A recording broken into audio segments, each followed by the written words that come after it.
दोहरा 34 सेवै सुख अधीश सोवै सुख अधीश अरदास कर ले 35 गुर पसारा करे वदै पशु की वे। वाहिगुरु जी का खालसा वाहिगुरु जी की फतेह। परम सत्कारयोग सन्मानयोग गुरु स्वरूप गुरु खालसा साध संगत जियो, जिनके भाग बड़े हैं भाई तिन साधु संग मुख जुरे। वड्या भागा वाले हो, नेता प्रति दीन दुनिया के मालक सतगुरु श्री गुरु ग्रंथ साहब जी की पवित्र हजूरी च हाजरियां भर के पंथ दे वाले शमशेरे बहादुर देग और तेग के धनी गरीबां निमाणियां दे आसरे सतगुरु श्री गुरु गोबिंद सिंह साहिब जी महाराज दयानंद स्वामी जी दे पवित्र इतिहास की चल रही लड़ीवार कथा आप जी बहुत ही अदब सत्कार ते शरधा सहित सरवण कर रहे। ये सरवण भगती है जो आप जी करते हो। भगत नवे प्रकार भगती दे 9 प्रकार हैं। 9 तरह की नौदा भगती है। एक प्रेमा भगती है जिहड़ी 9 प्रकार की भगती साहब ने गुरबाणी च दसी है। उहदे चों एक भगती ये भी है जो आप जी करते हो रोज, सरवण भगती। इत्थे कीर्तन भगती है, उत्थे सरवण भगती भी है कि अपने कन्ना द्वारा अपने साहब का जस सुनना, अपने मालक की उपमा सुननी, साहब की कथा सुननी, गुरबाणी सुननी, परमेश्वर की शोभा सुननी, ये सरवण भगती है। 9 प्रकार की भगती विचों कोई एक भगती दे विच भी दृढ़ हो जाए ना, पक्का हो जाए तो उसकी बंद खलासी हो जाती है। तो धनता दे पात्र हो कि आप जी नेता प्रति सरवण भगती करते हो। काक पसुंडी ऋषि है, एक लखां अरबां साल उहदी आयु है। वो लखां बरसां तो केवल वाहिगुरु परमेश्वर का जस सुन ही रहा। उन्हें मंग के लिया कि हे वाहिगुरु मैं सदैवी रहा और सदैवी तुहाडी सिफत तुहाडी उपमा नूं सुनदा रहा। शरवण भगती मंग के लई। कलगीधर स्वामी जी की पावन अमृत कथा है। अरदासां दी कथा चल रही है। 101 अरदासां दा वर्णन महाराज जी ने कीता है। सिख ने अपने जीवन में अरदास का आसरा लेना। जदों भी किते इहो जिहा समा बने, सिख दे जीवन का आधार आसरा केवल अपने गुरु के चरणों च कीती हुई अरदास ते अरदास का ही आसरा लेना। कर मिन्नत कर जोतड़ी। तीने ताप निवारणहारा दुख हंता सुख रास। ताको बिघ न लागै को जा की प्रभ आगे अरदास। तो दागे अरदास हमारी जियो पिंड सब तेरा। आओ अरदासां दी इस पावन कथा नूं सरवण करिए। 33 अरदासां दी गिणती करके पिछे जिक्र आ चुका है पिछले 2 दिनों के दौरान। आओ 34वीं अरदास ਇਹ ਜਿਹੜੀ ਗਿਣਤੀ ਦੱਸ ਰਹੇ ਆ ਇਹਦਾ ਮਤਲਬ ਹੈ ਵੀ ਇਹ ਗਿਣਤੀ ਹੋ ਰਹੀ ਨਾਲ ਨਾਲ। ਐਸਾ ਨਹੀਂ ਵੀ ਇਹ ਅਰਦਾਸ ਦੀ ਵਾਰੀ 34ਵੇਂ ਥਾਂ ਤੇ ਆਉਣੀ ਹੈ। ਇਹਦੀ ਲੋੜ ਪਹਿਲਾਂ ਵੀ ਪੈਣੀ ਹੈ ਨਾ। ਰੋਜ਼ ਲੋੜ ਪੈਣ ਤੇ ਕਿਹੜੀ ਅਰਦਾਸ ਕਰਨੀ ਆ ਉਹਦਾ ਜ਼ਿਕਰ, ਤੇ ਨਾਲ ਜਿਹੜੇ ਇਹ ਗਿਣਤ ਦੇ ਅੱਖਰ ਦੱਸੇ ਜਾ ਰਹੇ ਨੇ ਇਹ ਗਿਣਤੀ ਵਜੋਂ ਕਿ ਸਿਮਰਤੀ 'ਚ ਰਹੇ। ਗੁਰੂ ਚਰਨਾਂ ਵਿੱਚ ਆਪਣੀ ਹਾਜ਼ਰੀ ਲਵਾਓ। ਸਮੂਹ ਮਾਈ ਭਾਈ ਆਖੋ ਜੀ ਸਤਨਾਮ ਸ੍ਰੀ ਵਾਹਿਗੁਰੂ ਸਾਹਿਬ ਜੀ। ਸਤਨਾਮ ਸ੍ਰੀ ਵਾਹਿਗੁਰੂ ਸਾਹਿਬ ਜੀ।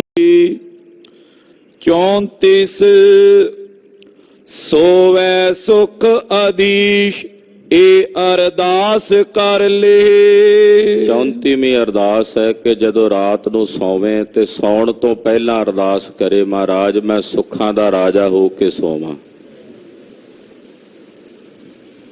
ਸੋਹਿਲਾ ਕਰੇ, ਪਹਿਲਾਂ ਕੀਰਤਨ ਸੋਹਿਲੇ ਦਾ ਪਾਠ ਕਰਕੇ ਫਿਰ ਅਰਦਾਸ। ਮਹਾਰਾਜ ਸੁੱਖਾਂ ਦਾ ਰਾਜਾ ਹੋ ਕੇ ਸੋਵਾਂ, ਸੁੱਖ ਦੀ ਨੀਂਦੇ, ਤੇ ਜੇ ਸਵਾਸ ਰਹਿ ਜਾਣ ਤਾਂ ਅੰਮ੍ਰਿਤ ਵੇਲੇ ਜਾਗਣਾ ਬਖਸ਼ ਦਿਓ। ਨਹੀਂ ਤਾਂ ਸੋਹਿਲਾ ਸਾਹਿਬ ਤਾਂ ਪੜ੍ਹ ਹੀ ਲਿਆ ਸੌਣ ਵੇਲੇ। ਜੇ ਰਹਿ ਜਾਏ ਜ਼ਿੰਦਗੀ, ਸਵਾਸ ਰਹਿ ਜਾਣ, ਮਹਾਰਾਜ ਸਵੇਰ ਤੱਕ ਤੁਹਾਨੂੰ ਭਾਵੇਂ ਵੀ ਜ਼ਿੰਦਗੀ ਹੈ, ਨਹੀਂ ਤਾਂ ਮੈਨੂੰ ਤਾਂ ਇੱਕਦਮ ਦਾ ਭਰੋਸਾ ਨਹੀਂ। ਤਾਂ ਫਿਰ ਪਾਤਸ਼ਾਹ ਅੰਮ੍ਰਿਤ ਵੇਲੇ ਉੱਠਣ ਦਾ ਉਦਮ ਬਖਸ਼ਿਓ, ਨਿਤਨੇਮ ਕਰਨ ਦਾ, ਇਸ਼ਨਾਨ ਪਾਨ ਕਰਨ ਦਾ। ਤੇ ਜੇ ਸਵਾਸ ਨਹੀਂ ਹਨ, ਇਹ ਤੁਹਾਨੂੰ ਪਤਾ ਹੈ, ਫਿਰ ਮੈਂ ਤਾਂ ਸੋਹਿਲਾ ਸਾਹਿਬ ਪੜ੍ਹ ਕੇ ਸੌਣ ਹੀ ਲੱਗਾ ਮਹਾਰਾਜ। ਤੇ ਸੋਹਿਲਾ ਸਾਹਿਬ ਤਾਂ ਫਿਰ ਉਦੋਂ ਹੀ ਪੜ੍ਹਿਆ ਜਾਂਦਾ ਨਾ ਵੀ ਜਦੋਂ ਅੰਗੀਠੇ ਦੇ ਉੱਤੇ ਰੱਖ ਕੇ ਸੰਸਕਾਰ ਕੀਤਾ ਜਾਂਦਾ। ਤੂੰ ਅਰਦਾਸ ਕਰੇ ਰਾਤ ਨੂੰ ਮੰਜੇ ਤੇ ਪਲੰਘੇ ਤੇ ਜਦੋਂ ਬੈਠੇ ਸੌਣ ਵਾਸਤੇ ਆਪਣੀ ਸੇਜਾ ਤੇ, ਸੋਹਿਲੇ ਦੀ ਬਾਣੀ ਪੜ੍ਹ ਕੇ, ਮਹਾਰਾਜ ਮੈਂ ਹੁਣ ਸੁੱਖਾਂ ਦਾ ਰਾਜਾ ਹੋ ਕੇ ਸੋਵਾਂ। ਹਾਂਜੀ 35ਵੀਂ ਅਰਦਾਸ ਦੱਸਦੇ ਨੇ। ਗੁਰ ਪਸਾਰਾ ਕਰੇ ਵਧੈ ਪਸ਼ੂ ਕੀ ਵੇ। ਘਰ ਵਿੱਚ ਮਾਲ ਡੰਗਰ ਹੈ, ਪਸ਼ੂ ਨੇ, ਉਹਨਾਂ ਵਾਸਤੇ ਅਰਦਾਸ ਕਰੇ, ਮਹਾਰਾਜ ਇਹਨਾਂ ਪਸ਼ੂਆਂ ਦੀ ਵੇਲ ਵਧੇ, ਇਹਨਾਂ 'ਚ ਵਾਧਾ ਪਾਓ। ਵੀ ਅੱਗੇ ਪਸ਼ੂ ਨਵੇਂ ਹੁੰਦੇ ਰਹਿਣ, ਅੱਗੇ ਇਹਨਾਂ ਦੇ ਜਿਹੜੀ ਵੇਲ ਹੈ ਉਹ ਵੱਧਦੀ ਜਾਵੇ। ਪਸ਼ੂ ਧਨ ਵਿੱਚ ਇਹ ਪਸ਼ੂ ਧਨ ਹੈ, ਇੱਕ ਨਾਮ ਧਨ ਹੈ, ਪਸ਼ੂ ਧਨ ਹੈ, ਇੱਕ ਰੁਪਈਏ ਆਦਿਕ ਇਹ ਵੀ ਧਨ ਹੈ। ਤੋ ਧਨ ਦੇ ਕਈ ਪ੍ਰਕਾਰ ਨੇ, ਉਹਨਾਂ ਵਿੱਚ ਇੱਕ ਪਸ਼ੂ ਧਨ ਹੈ। ਮਾਲ ਡੰਗਰ ਦੀ ਅਰਦਾਸ ਆਮ ਪਿੰਡਾਂ ਨਗਰਾਂ ਦੇ ਵਿੱਚ ਗ੍ਰੰਥੀ ਸਿੰਘ ਜੀ ਅਰਦਾਸ ਵੀ ਕਰਦੇ ਹੁੰਦੇ ਆ, ਮਹਾਰਾਜ ਮਾਲ ਡੰਗਰ ਜੀਆਂ ਜਨਤਾ ਵਿੱਚ ਸਭ 'ਚ ਸੁੱਖ ਵਰਤਾਉਣਾ। ਪੁਰਾਣੇ ਵੇਲਿਆਂ ਵਿੱਚ ਕਈ ਵਾਰੀ ਇਹੋ ਜਿਹੀਆਂ ਮਹਾਂਮਾਰੀਆਂ ਫੈਲਦੀਆਂ ਸੀ ਡੰਗਰਾਂ ਵਿੱਚ, ਜੀਵਾਂ ਵਿੱਚ, ਮਨੁੱਖਾਂ ਵਿੱਚ ਤਾਂ ਫੈਲਦੀਆਂ, ਪਸ਼ੂਆਂ ਵਿੱਚ ਵੀ ਫੈਲਦੀਆਂ। ਤੋ ਅਰਦਾਸ ਕਰੇ ਜਦੋਂ ਪਸ਼ੂ ਧਨ ਹੈ ਘਰ ਵਿੱਚ, ਤਾਂ ਜਿਨ੍ਹਾਂ ਕੋਲ ਹੈ ਉਸ ਪਸ਼ੂ ਧਨ ਵਾਸਤੇ ਕਿ ਮਹਾਰਾਜ ਇਹਨਾਂ ਦੀ ਵੇਲ ਵਧੇ, ਇਹ ਪਸ਼ੂ ਧਨ ਵਿੱਚ ਵਾਧਾ ਕਰੋ ਮਹਾਰਾਜ, ਵੀ ਅੱਗੇ ਡੰਗਰ ਜਿਹੜੇ ਨੇ ਨਵੇਂ ਹੁੰਦੇ ਰਹਿਣ। ਹਾਂਜੀ 36 ਅਰਦਾਸ ਹੋਏ ਪਾਵਨਾ ਅੰਤਰ ਭਾਵ ਫਲ ਦੇਸ਼। 36ਵੀਂ ਅਰਦਾਸ ਇਹ ਹੈ ਕਿ ਮਹਾਰਾਜ ਮੇਰੇ ਅੰਦਰ ਤੁਹਾਡਾ ਪ੍ਰੇਮ ਬਣਿਆ ਰਹੇ, ਭਾਵਨਾ, ਪ੍ਰੇਮ ਫਲ ਮੇਰੇ ਹਿਰਦੇ ਨੂੰ ਲੱਗਾ ਰਵੇ। ਇਹ ਅਰਦਾਸ ਕਿ ਸਾਹਿਬ ਤੁਹਾਡੀ ਪ੍ਰੀਤ, ਤੁਹਾਡਾ ਪਿਆਰ ਮੇਰੇ ਹਿਰਦੇ 'ਚ ਬਣਾਵੇ। ਇਹ ਅਰਦਾਸ ਆਪਾਂ ਕਰਨੀ ਹੈ ਗੁਰੂ ਸਾਹਿਬ ਦੇ ਚਰਨਾਂ 'ਚ। ਤੇ 36ਵੀਂ ਦਾ ਮਤਲਬ ਇਹ ਨਹੀਂ ਵੀ ਜਦੋਂ 36 ਨੰਬਰ ਦੀ ਅਰਦਾਸ ਆਏਗੀ ਉਦੋਂ, ਉਹਦੇ ਤੋਂ ਪਹਿਲਾਂ 35 ਕਰਨੀਆਂ ਨੇ। ਇਹਦਾ ਮਤਲਬ ਇਹ ਤਾਂ ਨੇਤੀ ਕਰਨੀ ਹੈ ਨਾ। ਮਹਾਰਾਜ ਆਪ ਜੀ ਕਿਰਪਾ ਕਰੋ, ਆਪਣੇ ਚਰਨਾਂ ਦਾ ਪ੍ਰੇਮ, ਆਪਣੇ ਚਰਨਾਂ ਦੀ ਪ੍ਰੀਤ ਬਖਸ਼ੋ, ਆਪਣੀ ਭਾਵਨਾ ਦਾ ਫਲ ਲਾਓ ਸਾਡੇ ਹਿਰਦਿਆਂ ਨੂੰ, ਸਾਡੇ ਮਨਾਂ। ਕਿਉਂਕਿ ਸਾਚ ਕਹੋ ਸੁਨ ਲਿਓ ਸਭ ਹੈ, ਜਿਨ ਪ੍ਰੇਮ ਕੀਓ ਤਿਨ ਹੀ ਪ੍ਰਭ ਪਾਇਓ। ओहा प्रेम प्री ਰੱਬ ਦਾ ਜਿਹੜਾ ਸਰੂਪ ਹੈ ਉਹ ਪ੍ਰੇਮ ਰੂਪੀ ਹੈ, ਉਹ ਨਿਹੋ ਨਵੇਲਾ, ਉਹ ਨਿਹ ਰੂਪ ਹੈ, ਉਹ ਪ੍ਰੇਮ ਰੂਪ ਹੈ। ਤੋ ਹੇ ਸਾਹਿਬ ਜੀ ਕਿਰਪਾ ਕਰੋ ਸਾਡੇ ਹਿਰਦਿਆਂ ਨੂੰ ਤੁਹਾਡਾ ਪ੍ਰੇਮ ਦਾ ਫਲ ਲੱਗੇ, ਸਾਡੇ ਹਿਰਦਿਆਂ ਵਿੱਚ ਤੁਹਾਡੀ ਪ੍ਰੀਤ ਬਣ ਆਵੇ, ਪ੍ਰੇਮ ਬਣ ਆਵੇ, ਇਹ ਅਰਦਾਸ ਕਰਨੀ ਹੈ। 37ਵੀਂ ਅਰਦਾਸ ਦੱਸਦੇ ਹਨ। ਵੇਲ ਬਾਗ ਫਲੇ ਅਫਲ ਸੁਫਲ ਵੈ ਸ਼ੇਸ਼। ਮਹਾਰਾਜ ਜੇ ਬਾਗ ਬਗੀਚਾ ਹੈ ਲਾਇਆ ਹੋਇਆ ਘਰ ਵਿੱਚ ਜਾਂ ਖੇਤਾਂ ਵਿੱਚ ਬਾਗ ਲਾਏ ਹੁੰਦੇ ਆ ਕਈਆਂ ਨੇ, ਉਹ ਫਲਾਂ ਦਾ ਕੰਮ ਕਰਦੇ, ਉਹਨਾਂ ਬਾਗਾਂ ਦੇ ਵਾਸਤੇ ਮਹਾਰਾਜ ਇਹਨਾਂ ਨੂੰ ਫਲ ਪਵੇ, ਇਹ ਬਾਗ ਫਲਣ। ਜਿਹੜਾ ਸ਼ੇਸ਼ ਰਹਿ ਜੇ ਬੂਟਾ ਫਲ ਤੋਂ ਬਿਨਾਂ, ਉਹਨਾਂ ਨੂੰ ਵੀ ਫਲ ਲਾਇਓ ਮਹਾਰਾਜ, ਕਿਉਂਕਿ ਕਈ ਵਾਰੀ ਬਾਗ ਦੇ ਵਿੱਚ ਕਈ ਦਰਖਤਾਂ ਨੂੰ ਫਲ ਲੱਗ ਜਾਂਦਾ, ਕਈਆਂ ਨੂੰ ਨਹੀਂ ਲੱਗਦਾ, ਲੇਟ ਲੱਗਦਾ। ਤੇ ਅਰਦਾਸ ਕਰੇ ਮਹਾਰਾਜ ਕਿਰਪਾ ਕਰੋ ਇਹ ਜਿਹੜੇ ਬਗੀਚੇ ਦੇ ਵਿੱਚ ਬੂਟੇ ਰਹਿ ਗਏ ਨੇ, ਹਾਲੇ ਸ਼ੇਸ਼ ਬਚ ਗਏ ਨੇ, ਇਹਨਾਂ ਨੂੰ ਫਲ ਨਹੀਂ ਲੱਗਾ, ਇਹਨਾਂ ਨੂੰ ਵੀ ਫਲ ਲਾਓ ਮਹਾਰਾਜ, ਇਹ ਫਲ ਪੱਕੇ ਔਰ ਘਰ ਆਵੇ। ਇਹ ਅਰਦਾਸ ਕਰੇ ਬਾਗ ਬਗੀਚੇ ਦੀ ਚੜ੍ਹਦੀ ਕਲਾ ਵਾਸਤੇ ਕਿ ਮਹਾਰਾਜ ਇਹ ਬਗੀਚਾ ਖਿੜਿਆ ਰਵੇ, ਇਹ ਬਾਗ ਹਰਿਆ ਭਰਿਆ ਰਵੇ ਮਹਾਰਾਜ। ਹਾਂਜੀ 38ਵੀਂ ਅਰਦਾਸ ਦੱਸਦੇ ਨੇ। ਮਨ ਮੁਖ ਉਠੇ ਸਨਮੁਖ ਝੁਕੈ ਨਵੇਂ ਗ੍ਰਹਿ ਆਰੰਭ। ਨਵਾਂ ਘਰ ਬਣਾਉਣਾ ਹੈ, ਨਵਾਂ ਘਰ ਬਣਾਉਣਾ ਤਾਂ ਬਣਾਉਣ ਤੋਂ ਪਹਿਲਾਂ ਆਰੰਭ ਕਰਨ ਵੇਲੇ ਨੀਂਹ ਪੱਥਰ ਜਦੋਂ ਰੱਖਣਾ, ਟੱਕ ਲਾਉਣਾ, ਉਦੋਂ ਅਰਦਾਸ ਕਰੇ ਕਿ ਮਹਾਰਾਜ ਕਿਰਪਾ ਕਰਿਓ, ਰਸਤਾ ਬਸਤਾ ਦਰਗਾਹੋਂ ਭੇਜਿਓ, ਤੇ ਜੇ ਕੋਈ ਮਨਮੁਖ ਮਿਲੇ ਤੇ ਸਨਮੁਖ ਹੋ ਕੇ ਆਵੇ। ਅੱਗੋਂ ਅੜਚਣ ਪਾਉਣ ਵਾਲਾ ਕੋਈ ਮਨਮੁਖ ਮਿਲੇ ਤਾਂ ਉਹ ਅੱਗੋਂ ਸਨਮੁਖ ਹੋ ਕੇ ਹੱਥ ਜੋੜ ਕੇ ਮਿਲੇ ਮਹਾਰਾਜ। ਇਹ ਅਰਦਾਸ ਕਰਨੀ ਮਕਾਨ ਦੇ ਪ੍ਰਾਰੰਭ ਵਿੱਚ। ਹੁਣ ਵੀ ਗੁਰਸਿੱਖ ਜਦੋਂ ਮਕਾਨ ਬਣਾਉਣਾ ਹੁੰਦਾ ਨਵਾਂ, ਉਹ ਪੰਡਤਾਂ ਕੋਲ ਨਹੀਂ ਜਾਂਦੇ ਤਰੀਕ ਪੁੱਛਣ, ਜਾਂ ਬਾਹਮਣਾਂ ਕੋਲ ਜੋਤਸ਼ੀਆਂ ਕੋਲ ਨਹੀਂ ਜਾਂਦੇ ਕਿ ਤੁਸੀਂ ਦੱਸੋ ਕਿਹੜਾ ਮੰਤਰ ਪੜ੍ਹੀਏ ਆਰੰਭ ਕਰਨ ਵੇਲੇ। ਸਿੱਖ ਗੁਰੂ ਘਰ ਆ ਕੇ ਗ੍ਰੰਥੀ ਸਿੰਘ ਨੂੰ ਬੇਨਤੀ ਕਰਦੇ ਆ, ਕਿਸੇ ਅੰਮ੍ਰਿਤਧਾਰੀ ਸਿੰਘ ਨੂੰ ਕਿ ਆਓ ਮਹਾਰਾਜ ਜੀ ਅਰਦਾਸ ਕਰੋ। ਤੇ ਜਦੋਂ ਟੱਕ ਲਾਇਆ ਜਾਂਦਾ ਹੈ ਜਾਂ ਫਿਰ ਇੱਟ ਰੱਖੀ ਜਾਂਦੀ ਹੈ, ਨੀਂਹ ਰੱਖੀ ਜਾਂਦੀ ਹੈ, ਉਸ ਵੇਲੇ ਅਰਦਾਸ ਕਰਕੇ ਕਿ ਮਹਾਰਾਜ ਆਪ ਜੀ ਨੇ ਬਖਸ਼ਿਸ਼ ਕੀਤੀ ਹੈ, ਥਾਂ ਦਿੱਤੀ ਹੈ, ਇੱਥੇ ਹੁਣ ਮਕਾਨ ਬਣਾਉਣ ਲੱਗੇ ਆ, ਤੇ ਰਸਤਾਂ ਬਸਤਾਂ ਜਿਹੜੀਆਂ ਇਸ ਮਕਾਨ 'ਚ ਲੱਗਣੀਆਂ ਤੁਸੀਂ ਭੇਜਣੀਆਂ ਨੇ ਦਰਗਾਹ ਵਿੱਚੋਂ, ਫਿਰ ਕਮੀ ਨਹੀਂ ਆਉਂਦੀ। ਔਰ ਅਕਸਰ ਮੈਂ ਬਹੁਤ ਸਾਰਿਆਂ ਸਿੱਖਾਂ ਦੀ ਜ਼ੁਬਾਨੀ ਸੁਣਿਆ, ਔਰ ਇਹ ਆਪਣੇ ਜੀਵਨ ਦਾ ਅਨੁਭਵ ਵੀ ਹੈ। ਮਕਾਨ ਬਣਾਉਣ ਵੇਲੇ ਜਦੋਂ ਗੁਰੂ ਚਰਨਾਂ ਨੂੰ ਪਰਸ ਲਈਏ ਤੇ ਗੁਰਸਿੱਖ ਕਹਿੰਦੇ ਵੀ ਜਦੋਂ ਸ਼ੁਰੂ ਕੀਤਾ ਸੀ ਉਦੋਂ ਗੁੰਜਾਇਸ਼ ਨਹੀਂ ਸੀ, ਪਰ ਪਤਾ ਨਹੀਂ ਸਾਹਿਬ ਨੇ ਕਿਵੇਂ ਢੋਈ ਲਾਈ, ਇਧਰੋਂ ਉਧਰੋਂ ਮਾਇਆ ਆਉਂਦੀ ਰਹੀ ਤੇ ਬਣ ਗਿਆ। ਸਾਹਿਬ ਦਾ ਸ਼ੁਕਰ ਹੈ, ਇਹ ਪ੍ਰਤੱਖ ਕਲਾ ਵਰਤਦੀ ਹੈ, ਬਹੁਤ ਸਾਰੇ ਸਿੱਖਾਂ ਨਾਲ ਵਰਤੀ ਹੈ, ਵਰਤ ਰਹੀ ਹੈ। ਜਦੋਂ ਸਤਿਗੁਰਾਂ ਦੀ ਭੈ ਭਾਵ ਨਹੀਂ ਰੱਖ ਕੇ ਕੋਈ ਬੰਦਾ ਚੱਲਦਾ ਨਾ ਕਿ ਗੁਰੂ ਸਾਹਿਬ ਦਾ ਕਾਰਜ ਮਹਾਰਾਜ ਜੀ ਨੇ ਕਰਾਉਣਾ, ਤੇ ਫਿਰ ਸਤਿਗੁਰੂ ਕਮੀ ਨਹੀਂ ਆਉਣ ਦਿੰਦੇ। ਜਦੋਂ ਸਾਡੀ ਨੀਅਤ ਵਿੱਚ ਫਰਕ ਹੁੰਦਾ ਹੈ, ਸਾਡੀ ਬਿਰਤੀ 'ਚ ਹੈਂਕੜ ਦੀ ਬਿਰਤੀ ਵੀ ਮੈਂ ਮਕਾਨ ਬਣਾਉਣਾ ਦੁਨੀਆ ਨੂੰ ਵਿਖਾਉਣ ਲਈ, ਮਕਾਨ ਰਹਿਣ ਲਈ ਬਣਾਉਣਾ, ਨਾ ਕਿ ਲੋਕਾਂ ਨੂੰ ਵਿਖਾਉਣ ਲਈ ਬਣਾਉਣਾ। ਇਹ ਗੱਲਾਂ ਦਾ ਧਿਆਨ ਵਿੱਚ ਸਾਡੀ ਸਿਮਰਤੀ 'ਚ ਹੋਣਾ ਚਾਹੀਦਾ। ਅਸੀਂ ਮਕਾਨ ਬਣਾਉਂਦੇ ਆ ਵੀ ਇਦਾਂ ਦਾ ਹੋਵੇ ਵੀ ਲੋਕ ਖੜ ਖੜ ਵੇਖਣ, ਆਹ ਲੋਕ ਨਹੀਂ ਖੜ ਕੇ ਵੇਖਦੇ, ਉਹ ਤਾਂ ਕੋਲੋਂ ਗੁਜ਼ਰ ਜਾਂਦੇ, ਸਾਡਾ ਹੀ ਭੁਲੇਖਾ ਹੁੰਦਾ। ਭਾਵੇਂ ਬਾਹਰ ਕੈਮਰੇ ਲਾ ਕੇ ਰੱਖ ਲਓ ਤੇ ਵੇਖੋ ਵੀ ਕਿਹੜਾ ਕਿਹੜਾ ਵੇਖ ਕੇ ਲੰਘਦਾ ਤੁਹਾਡੇ ਮਕਾਨ ਨੂੰ, ਕਿਸੇ ਨਹੀਂ ਵੇਖਣਾ।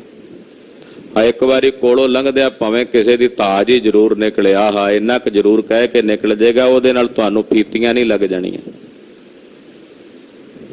ਜਿੰਨੀ ਕੁ ਸਾਡੀ ਸਹੂਲਤ ਹੈ ਉਹਦੇ ਮੁਤਾਬਕ, ਜਿੰਨੀ ਸਾਨੂੰ ਜ਼ਰੂਰਤ ਹੈ ਉਹਦੇ ਮੁਤਾਬਕ ਆਪਣਾ ਮਕਾਨ ਬਣਾਉਣਾ ਚਾਹੀਦਾ। ਵਿਖਾਵਾ ਨਹੀਂ ਹੈ ਸਿੱਖ ਦੇ ਜੀਵਨ 'ਚ। ਤੋ ਉਹਦੇ ਵਿੱਚ ਫਿਰ ਗੁਰੂ ਸਾਹਿਬ ਸਹਾਈ ਹੁੰਦੇ ਆ, ਸਤਿਗੁਰੂ ਜੀ ਨਾਲ। ਜਦੋਂ ਅਸੀਂ ਲੋਕਾਂ ਨੂੰ ਵਿਖਾਉਣ ਵਾਸਤੇ ਕਰਨਾ ਸ਼ੁਰੂ ਕਰਦੇ ਹਾਂ, ਫਿਰ ਇਧਰੋਂ ਉਧਰੋਂ ਕਰਜ਼ੇ ਵੀ ਚੁੱਕਦੇ ਹਾਂ, ਨਾਲੇ ਤੰਗ ਹੁੰਨੇ ਆ। ਕਈ ਵਾਰੀ ਵਿੱਚ ਹੀ ਰਹਿ ਜਾਂਦਾ ਕੰਮ, ਮਕਾਨ ਦਾ ਪੂਰਾ ਵੀ ਨਹੀਂ ਹੁੰਦਾ, ਸਿਰੇ ਨਹੀਂ ਚੜ੍ਹਦਾ। ਇਸ ਕਰਕੇ ਲੋੜ ਮੁਤਾਬਕ ਜਿੰਨੀ ਜ਼ਰੂਰਤ ਹੈ, ਪਰਿਵਾਰ ਦੇ ਮੈਂਬਰਾਂ ਦੇ ਮੁਤਾਬਕ, ਜੀਆਂ ਦੇ ਮੁਤਾਬਕ, ਉਹਦੇ ਮੁਤਾਬਕ ਮਕਾਨ ਦਾ ਜਿਹੜਾ ਪਸਾਰਾ ਹੈ ਉਹ ਪਸਾਰਨਾ ਚਾਹੀਏ। ਘਰ 'ਚ ਦੋ ਟੋਟਰੂ ਹੁੰਦੇ ਆ ਤੇ ਵੱਡਾ ਵਿਸ਼ਾਲ ਜਿਹਾ ਕਾਇਆ ਬਣਾ ਕੇ ਉਹਦਾ ਕੀ ਲਾਭ ਹੈ ਕਿ ਉੱਥੇ ਕਬੂਤਰ ਹੀ ਬੋਲਦੇ ਫਿਰ ਨਾਲਣੇ ਪਾ ਕੇ। ਸਫਾਈ ਕਰਨ ਵੇਲੇ ਵੀ ਵੇਖੋ ਵੀ ਕਿੱਧਰੋਂ ਸਫਾਈ ਕਰਨੀ। ਤੋਂ ਲੋੜ ਮੁਤਾਬਕ ਸੰਜਮ ਦਾ ਜੀਵਨ। ਮਾਇਆ ਵਿਖਾਉਣ ਵਾਸਤੇ ਨਹੀਂ ਹੁੰਦੀ ਵੀ ਦੁਨੀਆ ਵੇਖੇ, ਮਾਇਆ ਆਪਣੇ ਨਿੱਜ ਲਾਭ ਵਾਸਤੇ ਹੁੰਦੀ ਹੈ, ਜਦੋਂ ਜ਼ਰੂਰਤ ਪਵੇ ਉਹਨੂੰ ਵਰਤਿਆ ਜਾ ਸਕੇ। ਅੱਜ ਵਿਖਾਵੇ ਦੀ ਬਿਰਤੀ ਅਦਕ। ਖੈਰ, ਮਕਾਨ ਦੇ ਪ੍ਰਾਰੰਭ ਵੇਲੇ ਅਰਦਾਸ ਕਰੇ, ਮਹਾਰਾਜ ਰਸਤਾ ਬਸਤਾ ਤੁਸੀਂ ਦਰਗਾਹੋਂ ਭੇਜਣੀਆਂ, ਔਰ ਜੇ ਕੋਈ ਮਨਮੁਖ ਆਵੇ ਉਹ ਸਨਮੁਖ ਹੋ ਕੇ ਮਿਲੇ। ਹਾਂਜੀ, 39ਵੀਂ ਅਰਦਾਸ ਦੱਸਦੇ ਹਨ। ਪਰਵੇਸ਼ 39 ਅਚਲ ਬਸ ਸਿੰਘ ਵਸਤ ਅਸੰਭ। 39ਵੀਂ ਅਰਦਾਸ ਦੱਸਦੇ ਆ ਜਦੋਂ ਮਕਾਨ ਬਣ ਕੇ ਤਿਆਰ ਹੋ ਜਾਏ ਤੇ ਫਿਰ ਗ੍ਰਹਿ ਪ੍ਰਵੇਸ਼ ਵੇਲੇ ਅਰਦਾਸ ਗੁਰੂ ਸਾਹਿਬ ਦੇ ਚਰਨ ਪਵਾ ਕੇ ਮਹਾਰਾਜ ਜੀ ਦੀ ਬਾਣੀ ਦਾ ਪਹਿਰਾ ਲਾਉਣਾ। ਉੱਥੇ ਸਹਿਜ ਪਾਠ ਹੋ ਸਕੇ ਸਹਿਜ ਪਾਠ ਕਰੋ, ਆਪ ਨਹੀਂ ਕਰ ਸਕਦੇ ਗ੍ਰੰਥੀ ਸਿੰਘ ਕੋਲੋਂ ਕਰਾਓ, ਅਖੰਡ ਪਾਠ ਸਾਹਿਬ ਕਰਾਓ। ਗ੍ਰਹਿ ਪ੍ਰਵੇਸ਼ ਵੇਲੇ ਸੰਗਤ ਦੇ ਚਰਨ ਪੈਣ, ਗੁਰਸਿੱਖਾਂ ਦੇ ਚਰਨ ਪੈਣ। ਉਦੋਂ ਵੀ ਅਰਦਾਸ ਕਿ ਮਹਾਰਾਜ ਇਸ ਘਰ ਵਿੱਚ ਤੁਹਾਡੇ ਸਿੰਘ ਦਾ ਅਚਲ ਵਾਸਾ ਹੋਵੇ। ਅਚਲ ਦਾ ਮਤਲਬ ਟਿਕਾ ਦੇ ਨਾਲ, ਸ਼ਾਂਤੀ ਦੇ ਨਾਲ। ਘਰ ਤਾਂ ਉਹ ਹੈ ਜਿੱਥੇ ਸ਼ਾਂਤੀ ਹੈ, ਜਿੱਥੇ ਹਮੇਸ਼ਾ ਕਲਹ ਕਲੇਸ਼ ਹੋਵੇ, ਉਹ ਘਰ ਥੋੜੀ ਨਰਕ ਹੀ ਹੁੰਦਾ ਹੈ। ਮਹਾਰਾਜ ਇੱਥੇ ਸਾਰੀਆਂ ਵਸਤੂਆਂ ਆਪ ਜੀ ਦੇ ਸਿੰਘ ਵਾਸਤੇ ਸ਼ੋਭਨੀਕ ਅਚਲ ਹੋਣ, ਯਾਨੀ ਕਿ ਮੇਰੇ ਵਰਤਣ ਲਈ ਜੋ ਮੈਨੂੰ ਚਾਹੀਦਾ ਇਸ ਘਰ ਵਿੱਚ ਮਹਾਰਾਜ ਹਾਜ਼ਰ ਹੋਵੇ, ਮੌਜੂਦ ਹੋਵੇ। ਇਹ ਅਰਦਾਸ ਕਰੇ ਗ੍ਰਹਿ ਪ੍ਰਵੇਸ਼ ਵੇਲੇ। 40ਵੀਂ ਅਰਦਾਸ ਦੱਸਦੇ ਹਨ। ਖੇਤੀ ਪਰ ਮਾਤਾ ਕੋ ਅਮਾਨ ਵਾਦੇ ਕਾ ਆਸਾਨ। ਖੇਤੀ ਦਾ ਜਦੋਂ ਸਮਾਂ ਆਵੇ, ਜਦੋਂ ਫਸਲ ਬੀਜਣੀ ਹੈ ਤੇ ਬੀਜ ਬੀਜਣ ਤੋਂ ਪਹਿਲਾਂ ਉੱਥੇ ਹੀ ਖਲੋ ਕੇ ਅਰਦਾਸ ਕਰੇ। ਬੀਜ ਪਾਉਣ ਤੋਂ ਪਹਿਲਾਂ ਧਰਤੀ ਵਿੱਚ ਕੀ ਅਰਦਾਸ ਕਰੇ? ਮਹਾਰਾਜ ਖੇਤੀ ਕਰਨ ਲੱਗੇ ਆ, ਬੀਜ ਧਰਤੀ ਮਾਤਾ ਦੀ ਅਮਾਨਤ ਰੱਖਣ ਲੱਗੇ, ਆਪਣੀ ਧਰਤੀ ਨੂੰ ਮਾਂ ਕਿਹਾ ਨਾ, ਮਾਤਾ ਧਰਤ ਮਹਤ। ਮਹਾਰਾਜ ਧਰਤੀ ਮਾਤਾ ਦੇ ਵਿੱਚ ਅਸੀਂ ਆਪਣਾ ਬੀਜ ਉਹ ਅਮਾਨਤ ਰੱਖਣ ਲੱਗੇ ਆ ਤੇ ਕਈ ਗੁਣਾ ਹੋ ਕੇ ਫਲੇ। ਇਹ ਕਿਰਪਾ ਕਰਿਓ। ਅੱਜ ਵੀ ਬਹੁਤ ਸਾਰੇ ਕਿਸਾਨ ਵੀਰ ਜਿਹੜੇ ਸਾਹਿਬ ਦੇ ਅਦਬ ਭੈ ਵਿੱਚ ਰਹਿੰਦੇ ਆ, ਉਹ ਜਦੋਂ ਫਸਲ ਬੀਜਣੀ ਹੁੰਦੀ ਹੈ ਨਾ, ਬੀਜਣ ਤੋਂ ਪਹਿਲਾਂ ਵੀ ਅਰਦਾਸ ਕਰਕੇ ਫਿਰ ਬੀਜ ਦਾ ਛੱਟਾ ਮਾਰ। ਜਿਵੇਂ ਅੱਜ ਕੱਲ੍ਹ ਤਾਂ ਚਲੋ ਮਸ਼ੀਨਾਂ ਡਰਿੱਲਾਂ ਵਗੈਰਾ ਆ ਗਈਆਂ, ਉਹਦੇ ਤੋਂ ਜਾਂ ਪਹਿਲਾਂ ਛੱਟਾ ਮਾਰਿਆ ਜਾਂਦਾ ਤੇ ਉਹ ਝੋਲੀ ਪਾਈ ਹੋਣੀ ਗਲ 'ਚ ਛੱਟਾ ਮਾਰਨ ਲਈ ਬੀਜ ਦੀ, ਤੇ ਅਰਦਾਸ ਕਰਨੀ ਮਹਾਰਾਜ ਇਹ ਬੀਜ ਪਾਉਣ ਲੱਗੇ ਆ ਜ਼ਮੀਨ ਵਿੱਚ, ਧਰਤੀ ਵਿੱਚ ਅਮਾਨਤ ਸਾਨੂੰ ਨਹੀਂ ਪਤਾ ਹੁਣ ਇਹਦੇ 'ਚ ਰੱਖ ਦਿੱਤੀ, ਅਸੀਂ ਤਾਂ ਅਮਾਨਤ ਰੱਖ ਦਿੱਤੀ। ਉਹਨੂੰ ਫਲ ਲਾਉਣਾ, ਉਹਨੂੰ ਫਲੀਭੂਤ ਕਰਨਾ, ਉਹਨੂੰ ਬਿਮਾਰੀ ਤੋਂ ਬਚਾਉਣਾ, ਉਹਨੂੰ ਕਾਲ ਤੋਂ ਬਚਾਉਣਾ, ਤੇ ਫਿਰ ਇਹ ਫਸਲ ਪੱਕ ਕੇ ਘਰ ਵਿੱਚ ਆਵੇ। ਇਹਦੇ ਵਿੱਚ ਸਹਾਇਤਾ ਸਤਿਗੁਰੂ ਜੀ ਤੁਸੀਂ ਕਰਨੀ। ਜਦੋਂ ਕਟਾਈ ਕਰਨੀ ਆਰੰਭ ਹੁੰਦੀ ਆ ਉਦੋਂ ਵੀ ਅਰਦਾਸ ਕਰਦੇ ਆ।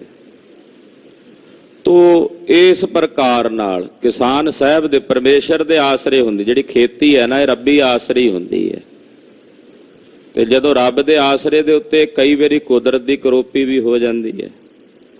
ਕੁਦਰਤ ਦੀ ਕਰੋਪੀ ਦੀ ਮਾਰ ਚਲਦਿਆਂ ਫਿਰ ਸਰਕਾਰਾਂ ਆ ਕੇ ਹੱਲੇ ਕਰਨ ਲੱਗ ਪੈਂਦੇ। ਉਹ ਵੱਖਰੀਆਂ ਕਰੋਪੀਆਂ ਬਣਾ ਕੇ ਕਾਨੂੰਨ ਕਾਲੇ ਉਹ ਕਿਸਾਨਾਂ ਦੀ ਗਲ ਦੇ ਵਿੱਚ ਜਾਣ ਬੁੱਝ ਕੇ ਆਪ ਫਾਹੇ ਪਾਣ ਦੀਆਂ ਤਿਆਰੀਆਂ ਕਰਦੇ। ਫਿਰ ਕਹਿੰਦੇ ਜੀ ਅਸੀਂ ਤਾਂ ਤੁਹਾਡੇ ਫਾਇਦੇ ਵਾਸਤੇ ਬਣਾਇਆ ਜੀ।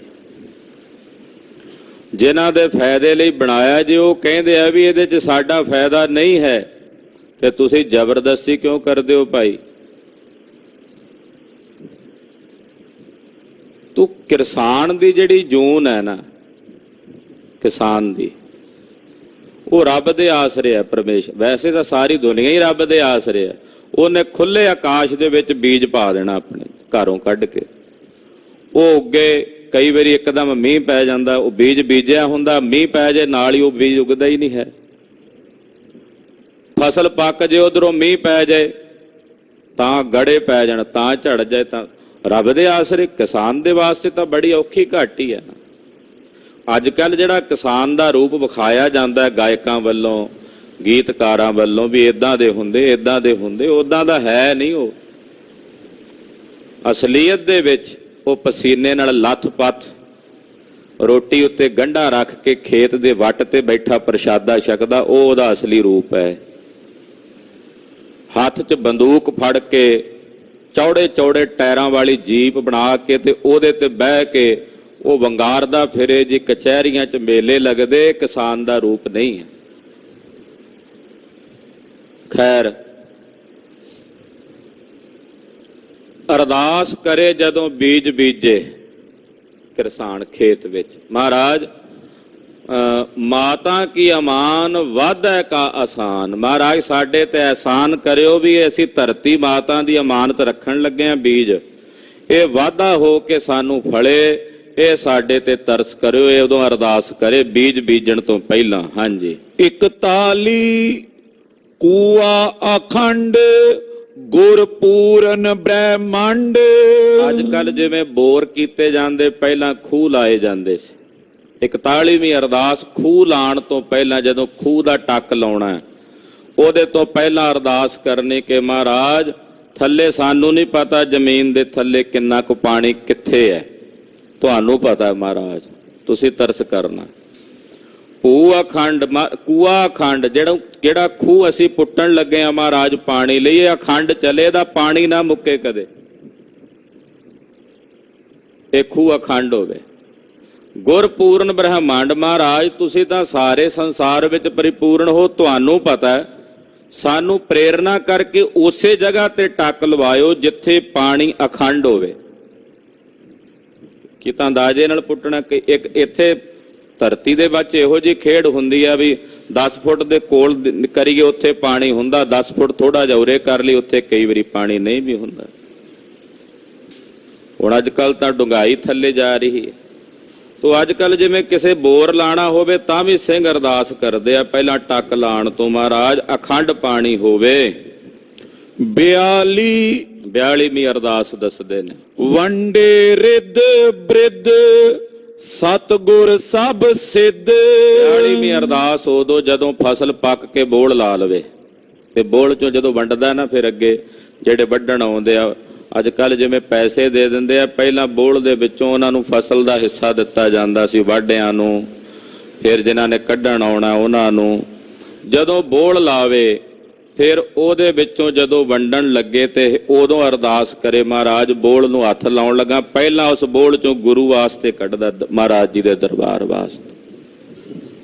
ਜ਼ਿਮੀਂਦਾਰ ਜਦੋਂ ਘਰ ਫਸਲ ਆਉਂਦੀ ਤੇ ਫਸਲ ਦਾ ਬੋਲ ਲੱਗਦਾ ਤੇ ਪਹਿਲਾਂ ਉਹਦੇ ਵਿੱਚੋਂ ਬੋਰੀਆਂ, 2 ਬੋਰੀਆਂ ਜਿੰਨੀ ਉਹਦਾ ਬਿੱਤ ਹੈ, 10 ਕਿਲੋ 20 ਕਿਲੋ 50 ਕਿਲੋ ਕੁਆਂਟਲ ਜਿੰਨਾ ਵੀ ਕਿਸੇ ਦਾ ਬਿੱਤ ਆ। ਪਿੱਛੇ ਜੀ ਤਾਂ ਇਹੋ ਜਿਹੇ ਗੁਰਮੁਖ ਟਰਾਲੀਆਂ ਭਰ ਭਰ ਕੇ ਗੁਰੂ ਕੇ ਲੰਗਰਾਂ ਵਿੱਚ ਲਿਆਏ ਕਿ ਲੋੜ ਸੀ। ਤੋ ਉਹ ਮਹਾਰਾਜ ਜੀ ਦੇ ਦਰਬਾਰ ਦੇ ਵਿੱਚ ਪਹਿਲਾਂ ਫਿਰ ਅਰਦਾਸ ਕਰਨੀ, ਫਿਰ ਮਹਾਰਾਜ ਇਹ ਸਭ ਸਿੱਧ ਹੋਵੇ, ਇਹਦੇ ਵਿੱਚ ਇਹ ਜਿਹੜੀ ਰਿੱਧੀ ਅਸੀਂ ਵੰਡਣ ਲੱਗੇ ਇਹਦੇ ਚ ਵਾਧਾ ਪਾਇਓ ਮਹਾਰਾਜ, ਬਰਕਤਾਂ ਪਾਇਓ। ਜਦੋਂ ਅਰਦਾਸ ਕਰਕੇ ਉਹਨੂੰ ਬੋਲ ਨੂੰ ਹੱਥ ਲਾਇਆ ਜਾਂਦਾ ਫਿਰ ਉਹਦੇ ਵਿੱਚ ਬਰਕਤ ਪੈਂਦੀ ਹੈ। 43 ਸਤਿਗੁਰ ਟੇਕ ਰਾਖ ਦਿਖਾਵੇ ਸਿਦਕ ਸਾਖ। 43ਵੀਂ ਅਰਦਾਸ ਇਹ ਹੈ ਕਿ ਸਤਿਗੁਰਾਂ ਦੀ ਟੇਕ ਰੱਖੇ। ਜਦੋਂ ਬਿਹਾਰੀ ਹੋਵੇ ਤੇ ਅਰਦਾਸ ਕਰੇ ਕਿ ਹੇ ਸਤਿਗੁਰੂ ਮੇਰੀ ਸਾਖ ਵਿਹਾਰਕ ਦੀ ਜਿਹੜੀ ਹੈ ਆਬਰੋ ਜਿਹੜੀ ਟੇਕ ਹੈ ਉਹ ਰੱਖ ਵਿਖਾਉਣੀ, ਤੇ ਅੰਦਰੋਂ ਮੈਨੂੰ ਸਿਦਕ ਦੇ ਵਿੱਚ ਰੱਖਿਓ ਮਹਾਰਾਜ, ਸਿਦਕ ਦੇ ਵਿੱਚ। ਤਾਂ ਇਦਾਂ ਵੀ ਕਹਿੰਦੇ ਆ ਵੀ ਜਦੋਂ ਸਾਖ ਦੇਣੀ ਹੋਵੇ, ਸਾਖ ਦਾ ਮਤਲਬ ਹੁੰਦਾ ਗਵਾਹੀ ਦੇਣ ਜਾਣਾ, ਮੰਨ ਲਓ ਕਿਸੇ ਵਾਸਤੇ ਗਵਾਹੀ ਦੇਣੀ ਹੈ ਤੇ ਗਵਾਹੀ ਦੇਣ ਤੋਂ ਪਹਿਲਾਂ ਅਰਦਾਸ ਕਰਕੇ ਜਾਵੇ, ਮਹਾਰਾਜ ਸੱਚ ਦੀ ਗਵਾਹੀ ਕਰਾਇਓ, ਜੋ ਸੱਚ ਹੋਵੇ ਉਹ ਸਾਡੀ ਜ਼ੁਬਾਨ ਤੋਂ ਕਢਾਇਓ, ਝੂਠੀ ਗਵਾਹੀ ਨਾ ਦਵਾਇਓ ਮਹਾਰਾਜ। ਇਹ ਅਰਦਾਸ ਕਰੇ। ਹਾਂਜੀ 44ਵੀਂ ਅਰਦਾਸ ਦੱਸਦੇ ਨੇ, ਗੁਪਤ ਕਾਮ ਅੰਤਰ ਜਾਮੀ ਸਫਲ ਜਾਮ। 44ਵੀਂ ਅਰਦਾਸ ਕੋਈ ਗੁਪਤ ਕਾਰਜ ਹੋਵੇ। ਕਈ ਕਾਰਜ ਐਸੇ ਹੁੰਦੇ ਨੇ ਜਿਹੜੇ ਕੇਵਲ ਸਾਡੇ ਅੰਦਰ ਹੀ ਹੁੰਦੇ ਆ, ਉਹ ਅਸੀਂ ਪਰਿਵਾਰ ਦੇ ਵਿੱਚ ਵੀ ਕਿਸੇ ਨਾਲ ਸਾਂਝਾ ਨਹੀਂ ਕਰ ਸਕਦੇ। ਮਾਨਸਿਕ ਬਿਰਤੀਆਂ ਦੇ ਅੰਦਰ, ਮਨ ਦੇ ਅੰਦਰ ਅਨੇਕ ਪ੍ਰਕਾਰ ਦੇ ਤਰੰਗ ਉਪਜਦੇ ਨੇ। ਕੋਈ ਗੁਪਤ ਕਾਰਜ ਮਨ ਵਿੱਚ ਇੱਛਾ ਹੁੰਦੀ ਵੀ ਹੋ ਜਾਏ, ਪਰ ਉਹ ਪ੍ਰਗਟ ਨਹੀਂ ਕਰ ਸਕਦੇ ਅਸੀਂ। ਉਹਦੀ ਅਰਦਾਸ ਕਿ ਮਹਾਰਾਜ ਤੁਸੀਂ ਅੰਤਰਜਾਮੀ ਹੋ, ਮੈਨੂੰ ਸ਼ਬਦ ਵੀ ਨਹੀਂ ਆਉਂਦੇ ਵੀ ਮੈਂ ਕਿਵੇਂ ਕਹਾਂ। ਕਈ ਕਾਰਜ ਇਹੋ ਜਿਹੇ ਹੁੰਦੇ ਵੀ ਉਹਨਾਂ ਨੂੰ ਕਰਨ ਲਈ ਕਿਹੋ ਜਿਹੇ ਸ਼ਬਦ ਵਰਤਾਂ, ਕੀ ਕਹਾਂ। ਉਦੋਂ ਆਖੇ ਮਹਾਰਾਜ ਤੁਸੀਂ ਅੰਤਰਜਾਮੀ ਹੋ, ਮੇਰੇ ਬਿਨਾਂ ਬੋਲਿਆਂ ਜਾਣਦੇ ਹੋ, ਕਿਰਪਾ ਕਰਿਓ ਮੇਰਾ ਇਹ ਕਾਰਜ ਸਫਲ ਕਰ ਦਿਓ। ਮੈਨੂੰ ਨਹੀਂ ਪਤਾ ਵੀ ਮੈਂ ਤੁਹਾਨੂੰ ਕਿਵੇਂ ਆਖਾਂ, ਕਿਵੇਂ ਕਹਾਂ, ਮੇਰੇ ਕੋਲ ਸ਼ਬਦ ਹੀ ਨਹੀਂ ਹਨ, ਤੁਸੀਂ ਬਿਨਾਂ ਬੋਲਿਆਂ ਜਾਣਦੇ ਹੋ। हे ਅੰਤਰਜਾਮੀ ਸੁਆਮੀ, ਮੇਰਾ ਇਹ ਕਾਰਜ ਸਫਲ ਕਰ ਦਿਓ। ਹਾਂਜੀ 45ਵੀਂ ਅਰਦਾਸ ਦੱਸਦੇ ਨੇ, ਬਾਹਰ ਈਤ ਊਤ ਧਾਵੈ ਜਾਹਰ ਪਰਦੇਸ ਜਾਵੈ। ਜ਼ਾਹਰ ਰੂਪ ਦੇ ਵਿੱਚ ਜਦੋਂ ਪਰਦੇਸ ਜਾਣ ਲੱਗੇ, ਦੇਸ਼ ਛੱਡ ਕੇ ਵਿਦੇਸ਼ ਜਾਣਾ, ਵਿਦੇਸ਼ ਜਾਣ ਤੋਂ ਪਹਿਲਾਂ ਵੀ ਅਰਦਾਸ ਕਰਕੇ ਜਾਵੇ ਮਹਾਰਾਜ ਦੇਸ਼ਾਂ ਵਿਦੇਸ਼ਾਂ ਵਿੱਚ ਜਿੱਥੇ ਜਾਈਏ ਆਪ ਦੀ ਅੰਗ ਸੰਗ ਸਹਾਈ ਹੋ ਕੇ ਵਰਤਿਓ। ਜਦੋਂ ਪਰਦੇਸ ਜਾਵੇ, ਆਪਣਾ ਦੇਸ਼ ਛੱਡ ਕੇ, ਆਪਣਾ ਸੂਬਾ ਛੱਡ ਕੇ ਮੰਨ ਲਓ ਵਪਾਰ ਕਰਨ ਲਈ, ਕੋਈ ਕਾਰ ਵਿਹਾਰ ਕਰਨ ਲਈ ਦੂਜੇ ਦੇਸ਼ ਜਾਣਾ ਪਵੇ, ਤੇ ਜਾਣ ਤੋਂ ਪਹਿਲਾਂ ਗੁਰੂ ਚਰਨਾਂ 'ਚ ਗੁਰੂ ਸਾਹਿਬ ਦੀ ਮਦਦ ਸਹਾਇਤਾ ਦੀ ਅਰਦਾਸ ਕਰਕੇ ਮਹਾਰਾਜ ਦੇਸ਼ਾਂ ਵਿੱਚ ਵਿਦੇਸ਼ਾਂ ਵਿੱਚ ਆਪ ਦੀ ਅੰਗ ਸੰਗ ਸਹਾਈ ਹੋਣਾ, ਆਪਣੇ ਬੱਚਿਆਂ ਦੇ ਅੰਗ ਸੰਗ ਹੋ ਕੇ ਵਰਤਿਓ ਮਹਾਰਾਜ, ਤੁਹਾਡੇ ਬੱਚੇ ਹਾਂ। ਹਾਂਜੀ 46ਵੀਂ ਘਰ ਫੂਟ ਮੈਂ ਘਰ ਸਭ ਬਿਹਾਲ ਭਗਤ ਪ੍ਰਤਪਾਲ। 40ਵੀਂ ਅਰਦਾਸ ਜਦੋਂ ਘਰ 'ਚ ਫੁੱਟ ਪਈ ਹੋਵੇ, ਏਕਤਾ ਨਾ ਹੋਵੇ, ਔਰ ਘਰ ਦੇ ਵਿੱਚ ਸਭ ਬਿਹਾਲ ਹੋਣ। ਬੇਹਾਲ ਦਾ ਮਤਲਬ ਜਦੋਂ ਫੁੱਟ ਪਈ ਹੋਵੇ ਜਿਹੜੇ ਘਰ 'ਚ, ਉੱਥੇ ਬਿਹਾਲਪੁਣਾ ਹੀ ਹੁੰਦਾ ਹੈ। ਇੱਕ ਦੂਜੇ ਪ੍ਰਤੀ ਸਾਰਿਆਂ ਦੇ ਮਨ 'ਚ ਭਾਵੇਂ ਇੱਕੋ ਛੱਤ ਥੱਲੇ ਰਹਿੰਦੇ ਹੁਣ ਦਵੈਸ਼ ਪਲਦੀ ਹੈ, ਈਰਖਾ ਪਲਦੀ ਹੈ। ਪਰਿਵਾਰ ਦੇ ਇੱਕ ਜੀ ਦੇ ਅੰਦਰ ਜੇ ਕਿਸੇ ਦੂਜੇ ਪ੍ਰਤੀ ਦਵੈਸ਼ ਆ ਜੇ, ਉਹਦੇ ਅੰਦਰ ਬਦੋ ਬਦੀ ਆਪਣੇ ਆਪ ਹੀ ਦਵੈਸ਼ ਆ ਜਾਣੀ। ਨੇਚਰ ਦਾ ਨਿਯਮ ਹੈ, ਕੁਦਰਤ ਦਾ। ਸਾਡੇ ਮਨ ਵਿੱਚ ਕਿਸੇ ਦੂਸਰੇ ਪ੍ਰਤੀ ਦਵੈਸ਼ ਆ ਗਈ, ਸਾਡੇ ਅੰਦਰ ਹਾਲੇ ਆਉਣੀ ਆ, ਉਹਦੇ ਅੰਦਰ ਪਹਿਲਾਂ ਆ ਜਾਣੀ। ਸਾਡੇ ਅੰਦਰ ਕਿਸੇ ਪ੍ਰਤੀ ਪ੍ਰੇਮ ਭਾਵ ਹੈ, ਉਹਦੇ ਹਿਰਦੇ 'ਚ ਆਪਣੇ ਆਪ ਹੀ ਪ੍ਰੇਮ ਉਮੜ ਆਉਣਾ। ਕੋਈ ਪੱਥਰ ਦਿਲ ਹੋਵੇ ਤਾਂ ਵੱਖਰੀ ਗੱਲ ਹੈ। ਘਰ ਦੇ ਵਿੱਚ ਫੁੱਟ ਪਈ ਹੋਵੇ, ਉਦੋਂ ਅਰਦਾਸ ਕਰੇ ਮਹਾਰਾਜ ਕਿਰਪਾ ਕਰੋ, ਆਪਣੇ ਭਗਤਾਂ ਦੀ ਪਾਲਣਾ ਕਰੋ ਮਹਾਰਾਜ। ਭਗਤ ਪ੍ਰਤਪਾਲ, ਤੁਸੀਂ ਭਗਤਾਂ ਦੀ ਪਾਲਣਾ ਵਾਲੇ ਹੋ, ਕਿਰਪਾ ਕਰੋ ਪਰਿਵਾਰ ਵਿੱਚ ਏਕਤਾ ਬਖਸ਼ੋ, ਇਤਫਾਕ ਬਖਸ਼ੋ, ਪਿਆਰ ਬਖਸ਼ੋ ਮਹਾਰਾਜ। ਹਾਂਜੀ 47ਵੀਂ ਅਰਦਾਸ ਦੱਸਦੇ ਨੇ, ਖਜ਼ਾਨੇ ਆਕਰਖ ਟੇਕ ਰਾਖਾ ਤੂੰ ਹੀ ਏਕ। ਜਦੋਂ ਪੈਸਾ ਆਵੇ ਘਰ 'ਚ ਖਜ਼ਾਨਾ, ਉਹਨੂੰ ਸਾਂਭ ਕੇ ਰੱਖਣ ਵੇਲੇ ਅਰਦਾਸ ਕਰੇ ਮਹਾਰਾਜ ਇਹਦੇ ਰਾਖੇ ਤੁਸੀਂ ਹੋ। ਅੱਜ ਕੱਲ ਜਿਵੇਂ ਬੈਂਕਾਂ ਦੇ ਵਿੱਚ ਰੱਖਦੇ, ਪੁਰਾਣੇ ਸਮਿਆਂ 'ਚ ਘਰਾਂ 'ਚ ਜ਼ਮੀਨ ਪੁੱਟ ਕੇ ਉੱਥੇ ਲੁਕੋ ਦਿੰਦੇ ਸਨ ਰੱਖਣ ਵਾਸਤੇ, ਉਹੀ ਬੈਂਕ ਹੁੰਦੇ ਸਨ। ਕਿ ਮਹਾਰਾਜ ਇਹ ਧਨ ਮੈਂ ਆਪਣੀ ਮਿਹਨਤ ਨਾਲ ਕਮਾਇਆ, ਦਸਾਂ ਨੋਹਾਂ ਦੀ ਕਿਰਤ ਨਾਲ ਕਮਾਇਆ, ਇਹਦੇ ਤੇ ਕਿਸੇ ਚੋਰ ਦੀ ਨਿਗਾਹ ਨਾ ਪਵੇ, ਕਿਸੇ ਠੱਗ ਦੀ ਨਿਗਾਹ ਨਾ ਪਵੇ, ਕਿਸੇ ਲੁਟੇਰੇ ਦੀ ਨਿਗਾਹ ਨਾ ਪਵੇ। ਇਹਦੇ ਰਾਖੇ ਤੁਸੀਂ ਹੋਇਓ ਕਿ ਲੋੜ ਪੈਣ ਤੇ ਮੈਂ ਇਹਨੂੰ ਆਪਣੇ ਲਈ ਵਰਤ ਸਕਾਂ। ਹਾਂਜੀ 48 ਰੋਗ ਜੁਰੇ ਸਤਿਗੁਰ ਸ਼ਾਂਤ ਸਿੱਖ ਕੋ ਅਨਾਗਤ। ਸਿੱਖ ਵਾਸਤੇ ਜਦੋਂ ਕੋਈ ਸਰੀਰ ਤੇ ਰੋਗ ਲੱਗ ਜਾਏ, ਜਦ ਵਬਾ ਪੈ ਜਾਵੇ ਤਾਂ ਅਰਦਾਸ ਕਰੇ, ਹੇ ਗੁਰੂ ਸਿੱਖ ਦੇ ਪਾਸੇ ਇਹ ਨਾ ਅਪੜੇ, ਯਾਨੀ ਕਿ ਮੰਨ ਲਓ ਵੀ ਬਿਮਾਰੀ ਫੈਲ ਗਈ ਸਾਰੇ ਪਾਸੇ, ਉਦੋਂ ਅਰਦਾਸ ਕਰੇ ਮਹਾਰਾਜ ਕਿਰਪਾ ਕਰੋ ਇਸ ਬਿਮਾਰੀ ਤੋਂ ਮੈਨੂੰ ਬਚਾਇਓ। ਬਿਮਾਰੀ ਫੈਲ ਜੇ ਉਦੋਂ ਅਰਦਾਸ, ਕਿਸ ਵਫਾ ਤੋਂ ਮਹਾਰਾਜ ਜੀ ਮੈਨੂੰ ਬਚਾਇਓ, ਮੇਰੀ ਰੱਖਿਆ ਕਰਿਓ। ਤੁਸੀਂ ਆਪ ਅੰਗ ਸੰਗ ਸਹਾਈ ਹੋਇਓ ਮਹਾਰਾਜ, ਆਪਣੇ ਸਿੱਖ ਦੀ ਰਾਖੀ ਕਰਿਓ। 49 ਮਿਲੇ ਵਿਛੜੇ ਕੋ ਆਵੇ ਗੁਰ ਜਾਲਮ, ਜਾਣੇ ਸਭ ਆਲਮ। 49ਵੀਂ ਅਰਦਾਸ ਇਹ ਆਖੇ ਕਿ ਹੇ ਗੁਰੂ, ਹੇ ਸਾਹਿਬ ਜੀ, ਜ਼ਾਲਮ ਲੋਕਾਂ ਨੇ, ਮੰਨ ਲਓ ਕੋਈ ਸਾਡਾ ਰਿਸ਼ਤੇਦਾਰ, ਭਾਈ ਬੰਧੂ ਸੱਜਣ ਮਿੱਤਰ ਕੈਦ ਵਿੱਚ ਪਿਆ ਹੋਇਆ,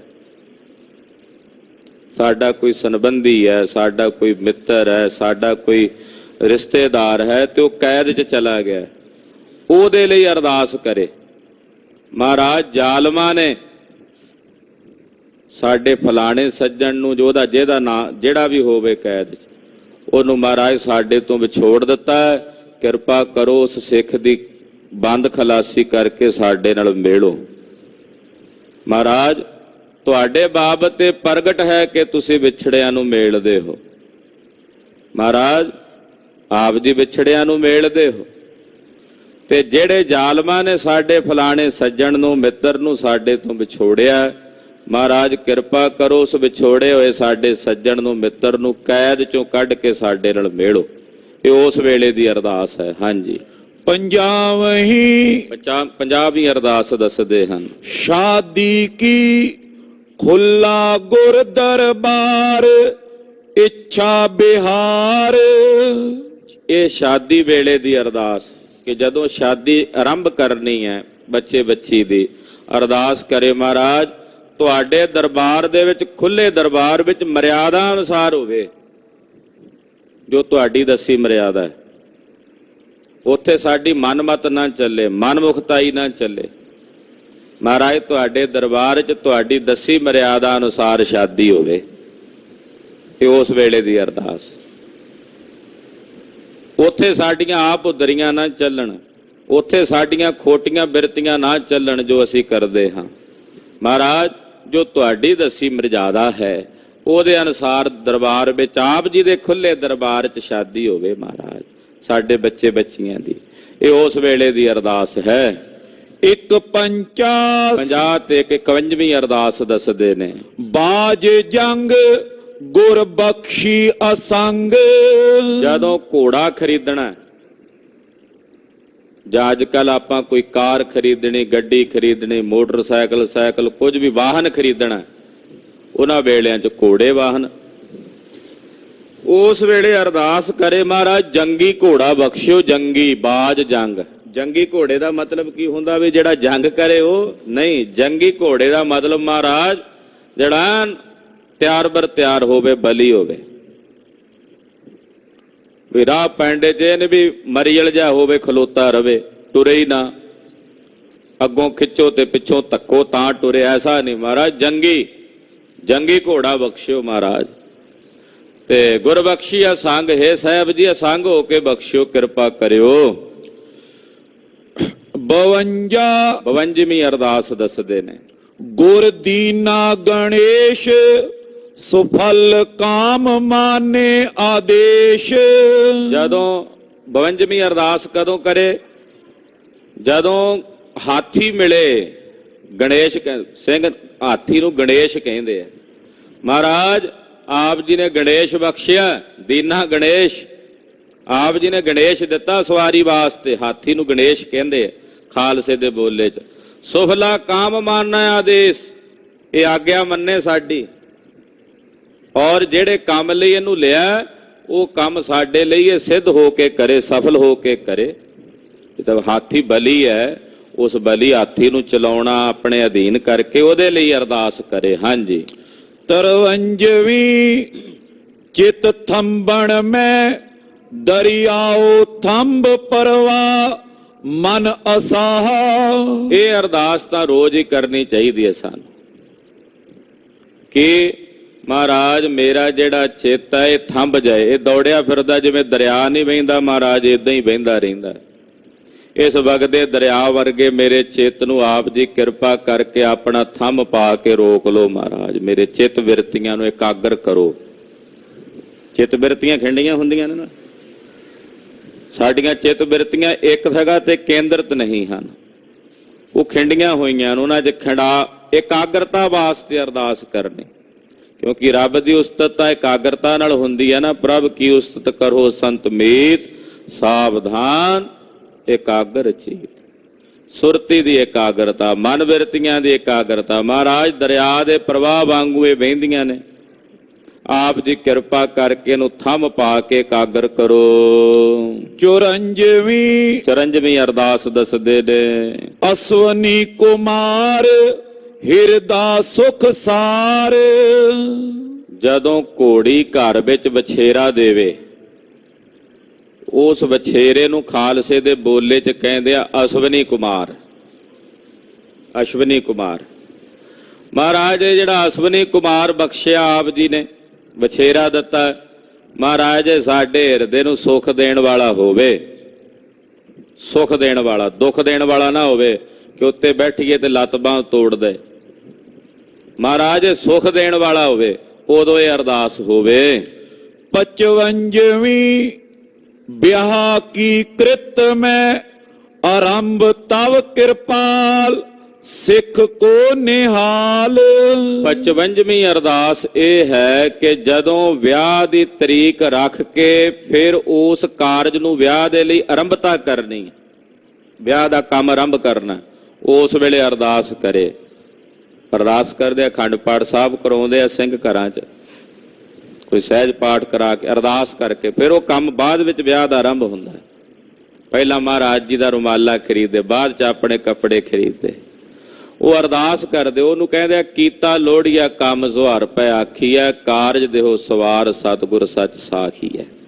ਮਹਾਰਾਜ ਆਪ ਜੀ ਕਿਰਪਾ ਕਰਿਓ, ਆਰੰਭ ਤਵ ਕਿਰਪਾਲ। ਤੁਹਾਡੀ ਕਿਰਪਾ ਨਾਲ ਆਰੰਭਣ ਲੱਗਿਆ ਸਿੱਖ ਕੋ ਨਿਹਾਲ।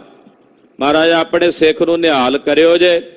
ਇਹ ਕਾਰਜਾਂ ਦੇ ਵਿੱਚ ਆਪ ਸਾਖੀ ਰੂਪ ਹੋ ਕੇ ਵਰਤਿਓ ਤੇ ਫੁੱਲਾਂ ਵਾਂਗੂ ਹੋ ਜਾਣੇ ਸਾਰੇ ਕਾਰਜ ਜਿਹੜੇ ਆਰੰਭਣ ਲੱਗੇ ਆ ਵਿਆਹ ਦੇ, ਫੁੱਲਾਂ ਵਾਂਗੂ ਹੋ ਜਾਣ ਸੌਖੇ।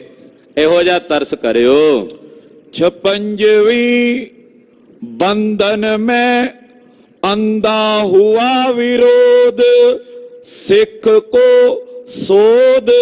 ਜਦੋਂ ਕੋਈ ਸਾਡਾ ਸਰਬੰਧੀ ਕਿਸੇ ਦੁਸ਼ਮਣ ਦੇ ਬੰਧਨ 'ਚ ਪਿਆ ਹੋਵੇ, ਕਿਸੇ ਦੁਸ਼ਮਣ ਨੇ ਬੰਨ ਲਿਆ ਕਿਸੇ ਸੱਜਣ ਨੂੰ, ਮਿੱਤਰ ਨੂੰ, ਉਦੋਂ ਅਰਦਾਸ ਕਰੇ। ਕੀ ਅਰਦਾਸ ਹੈ? 56ਵੀਂ ਅਰਦਾਸ। ਉਸ ਵੇਲੇ ਦੀ ਅਰਦਾਸ ਜਦੋਂ ਕੋਈ ਮਿੱਤਰ ਬੰਨਿਆ ਹੋਵੇ, ਜਦੋਂ ਕੋਈ ਸਾਡਾ ਸੱਜਣ ਮਿੱਤਰ ਦੁਸ਼ਮਣ ਨੇ ਬੰਨ ਲਿਆ, ਅਰਦਾਸ ਕਰੇ ਮਹਾਰਾਜ ਦੋਖੀ ਅੰਨਾ ਹੋ ਜਾਏ ਜਿਹੜਾ ਵਿਰੋਧੀ ਹੈ, ਤੇ ਕਿਰਪਾ ਕਰੋ ਮਹਾਰਾਜ ਆਪਣੇ ਸਿੱਖ ਨੂੰ ਬੰਧਨ ਚੋਂ ਕੱਢੋ ਤੇ ਦੁਸ਼ਮਣ ਨੂੰ ਸੋਧਾ ਲਾਓ। ਸੋਧ ਦਾ ਮਤਲਬ ਹੁੰਦਾ ਖਾਲਸੇ ਦੇ ਬੋਲੇ 'ਚ ਹੁੰਦਾ ਸੋਧਾ ਲਾਓ ਮਹਾਰਾਜ ਦੁਸ਼ਮਣ ਨੂੰ। ਸੋਧਾ ਲਾਣ ਤੋਂ ਭਾਵ ਹੁੰਦਾ ਵੀ ਚਾਲੇ ਪਵਾਓ ਉਹਦੇ। ਮਹਾਰਾਜ ਤੁਸੀਂ ਕਿਰਪਾ ਕਰੋ ਦੁਸ਼ਮਣ ਨੂੰ ਆਪ ਸੋਧਾ ਲਾਓ। 57ਵੀਂ ਮੋਹਨੀ ਮੈਂ ਦੇਖਤ ਖੁਸ਼ਾਲ ਸਿੱਖ ਕਾਰਜ ਸੰਭਾਲ। 57ਵਾਂ ਬਚਨ, 57ਵੀਂ ਅਰਦਾਸ ਮੋਹਣੀ ਮੰਤਰ। ਕਹਿੰਦੇ ਆ ਨਾ ਜੀ ਅਸੀਂ ਮੋਹਣੀ ਮੰਤਰ ਦਿੰਨੇ ਹੁੰਨੇ ਆ ਜੀ, ਜਿਹਦੇ ਵਾਸਤੇ ਜਾ ਕੇ ਪੜੋਗੇ ਤੁਹਾਡੇ ਅੱਗੇ ਪਿੱਛੇ ਟੁਰਿਆ ਫਿਰੂ। ਕਲਗੀਧਰ ਸਵਾਮੀ ਕਹਿੰਦੇ ਸੁਣੋ ਬਿਸੰਬਰ ਦਾਸ ਜੀ, ਇੱਕ ਮੋਹਣੀ ਮੰਤਰ ਮੈਂ ਦਿੰਨਾ ਤੁਹਾਨੂੰ।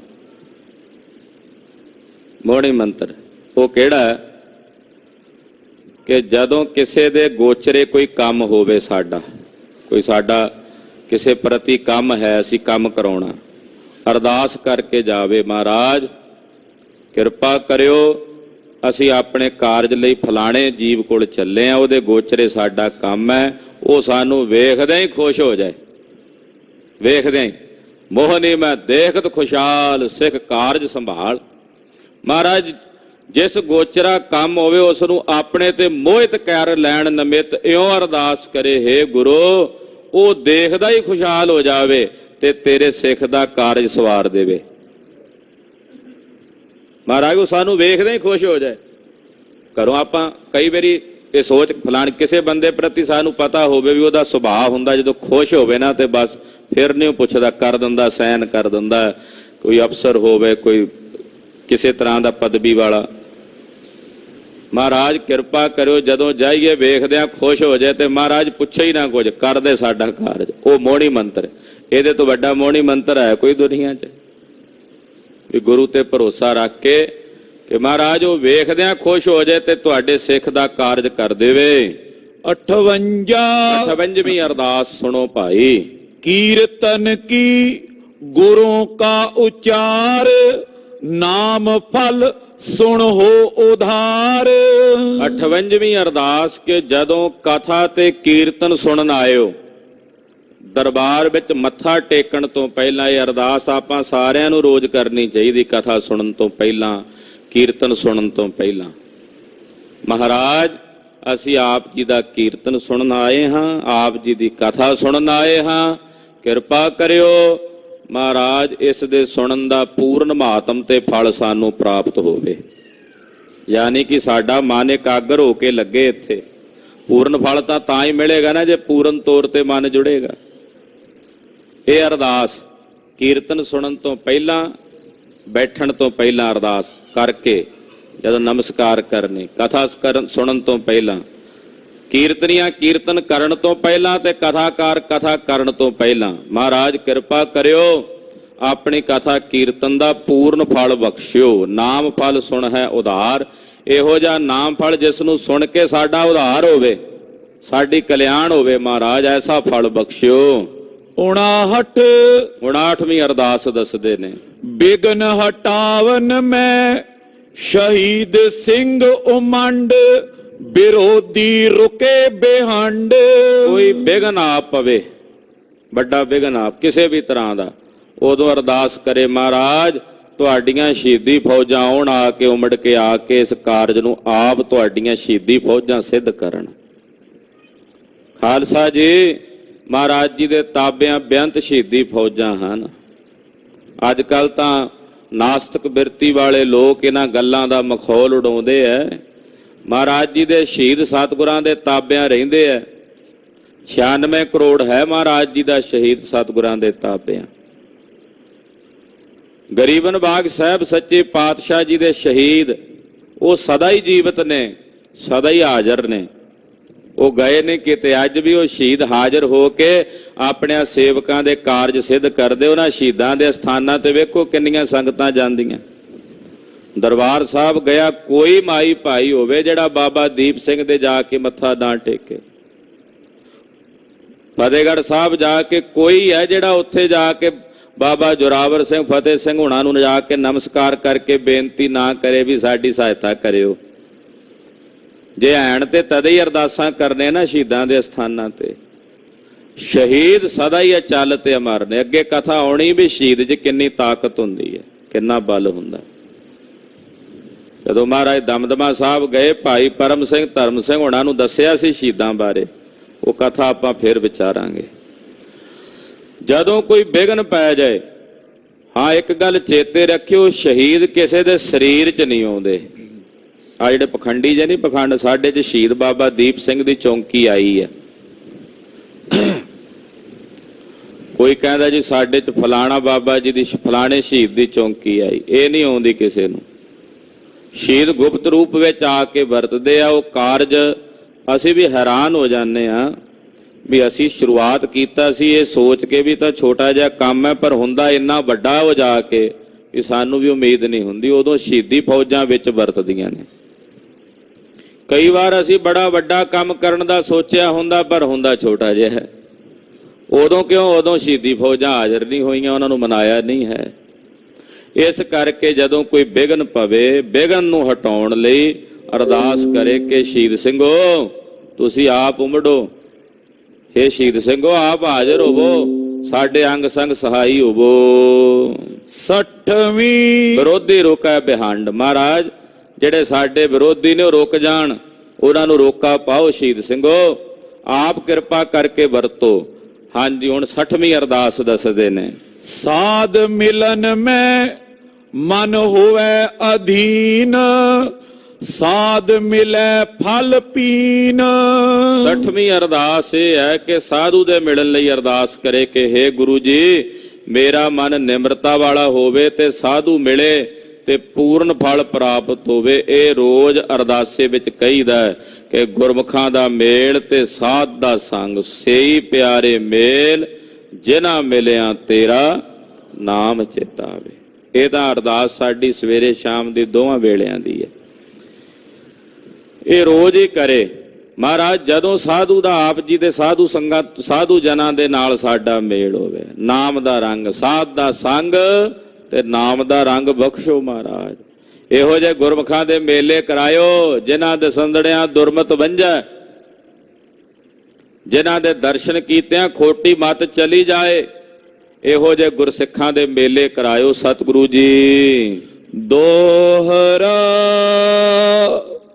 60 ਅਰਦਾਸਾਂ ਮੰਗਲੀ ਦੀਨ ਬਿਸ਼ੰਬਰ ਸਿੱਖ। 60 ਅਰਦਾਸਾਂ ਮੰਗਲਮਈ ਜਿਹੜੀਆਂ ਖੁਸ਼ੀ ਦੀਆਂ ਅਰਦਾਸਾਂ ਨੇ, ਜਦੋਂ ਖੁਸ਼ੀਆਂ ਪ੍ਰਾਪਤ ਹੁੰਦੀਆਂ ਨੇ, ਉਹ ਅਰਦਾਸਾਂ ਮਹਾਰਾਜ ਜੀ ਨੇ ਦਸੀਆਂ ਭਾਈ ਬਿਸੰਬਰ ਦਾਸ ਸਿੱਖ ਨੂੰ। ਤੋਹੇ ਭਾਵ ਜੈਸੋ ਫਲਿਓ ਐਸਾ ਸਿੱਖ ਨਾ ਦਿਖ। ਮਹਾਰਾਜ ਜੀ ਕਹਿੰਦੇ ਬਿਸੰਬਰ ਦਾਸ ਤੇਰਾ ਜਿਹੋ ਜਿਹਾ ਭਾਵ ਹੈ ਉਹ ਫਲਿਆ।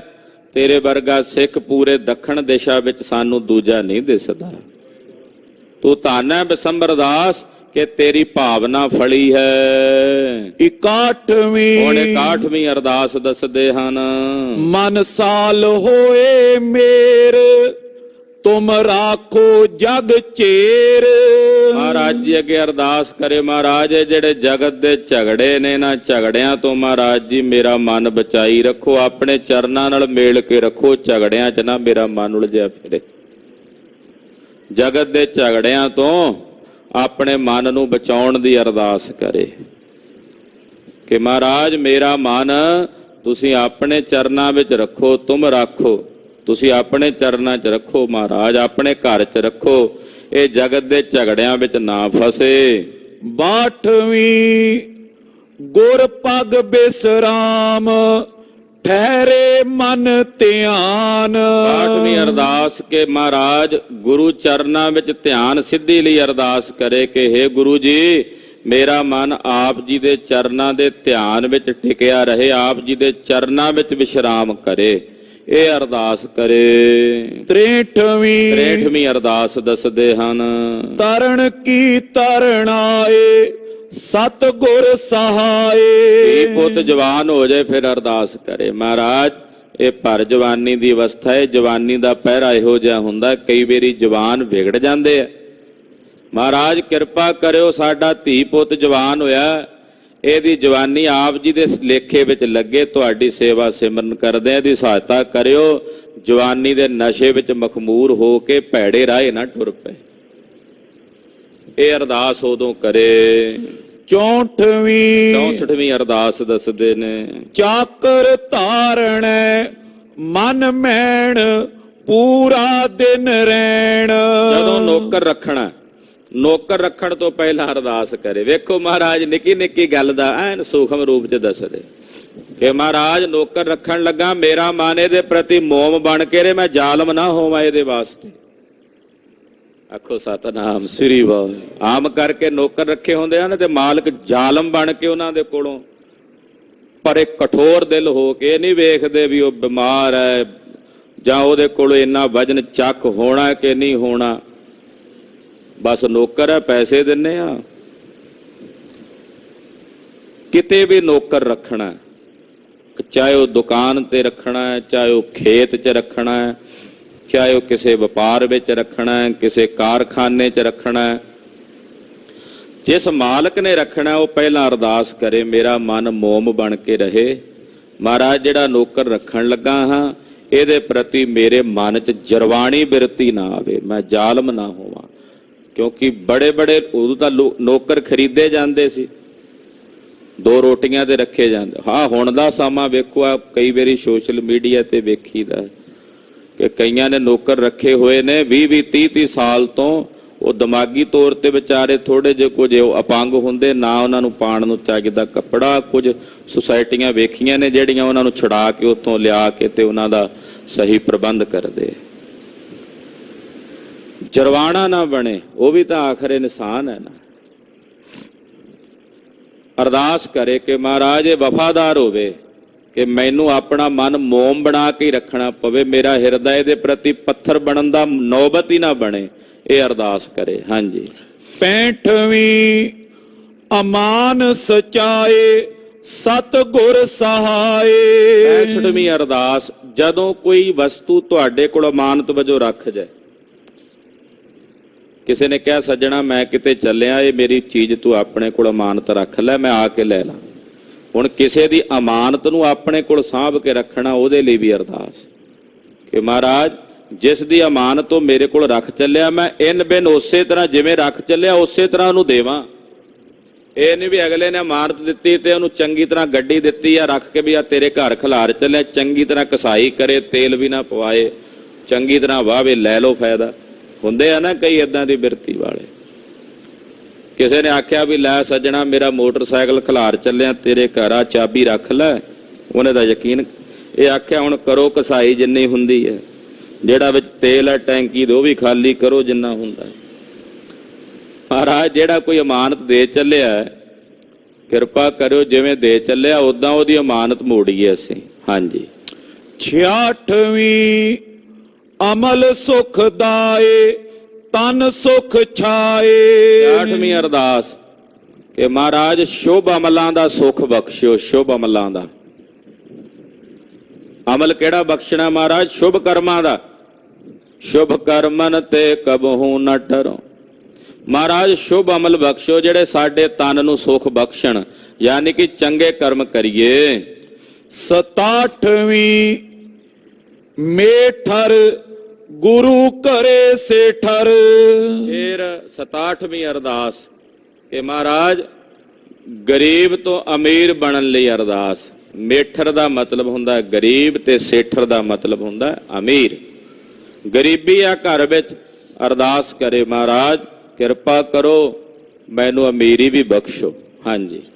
68ਵੀਂ ਅਰਦਾਸ। ਹਾਂਜੀ। ਮੋਦੀ ਖਾਨੇ ਮੈਂ ਮੁਲਕ ਮਾਲਕ ਸੁਖ ਕਾ ਤਾਲਕ। ਮੋਦੀ ਖਾਨੇ ਵਿੱਚ ਬੈਠੇ ਆ ਤਾਂ ਉਸ ਵੇਲੇ ਅਰਦਾਸ ਕਰੇ ਮਹਾਰਾਜ ਤੁਸੀਂ ਸਾਰੇ ਮੁਲਕ ਦੇ ਮਾਲਕ ਹੋ, ਕਿਰਪਾ ਕਰਿਓ ਮਹਾਰਾਜ ਇਸ ਮੋਦੀ ਖਾਨੇ ਵਿੱਚ ਬੈਠੇ ਆ, ਮੇਰੇ ਕੋਲੋਂ ਪੂਰਾ ਪੂਰਾ ਤੋਲ ਤੁਲਾਇਓ।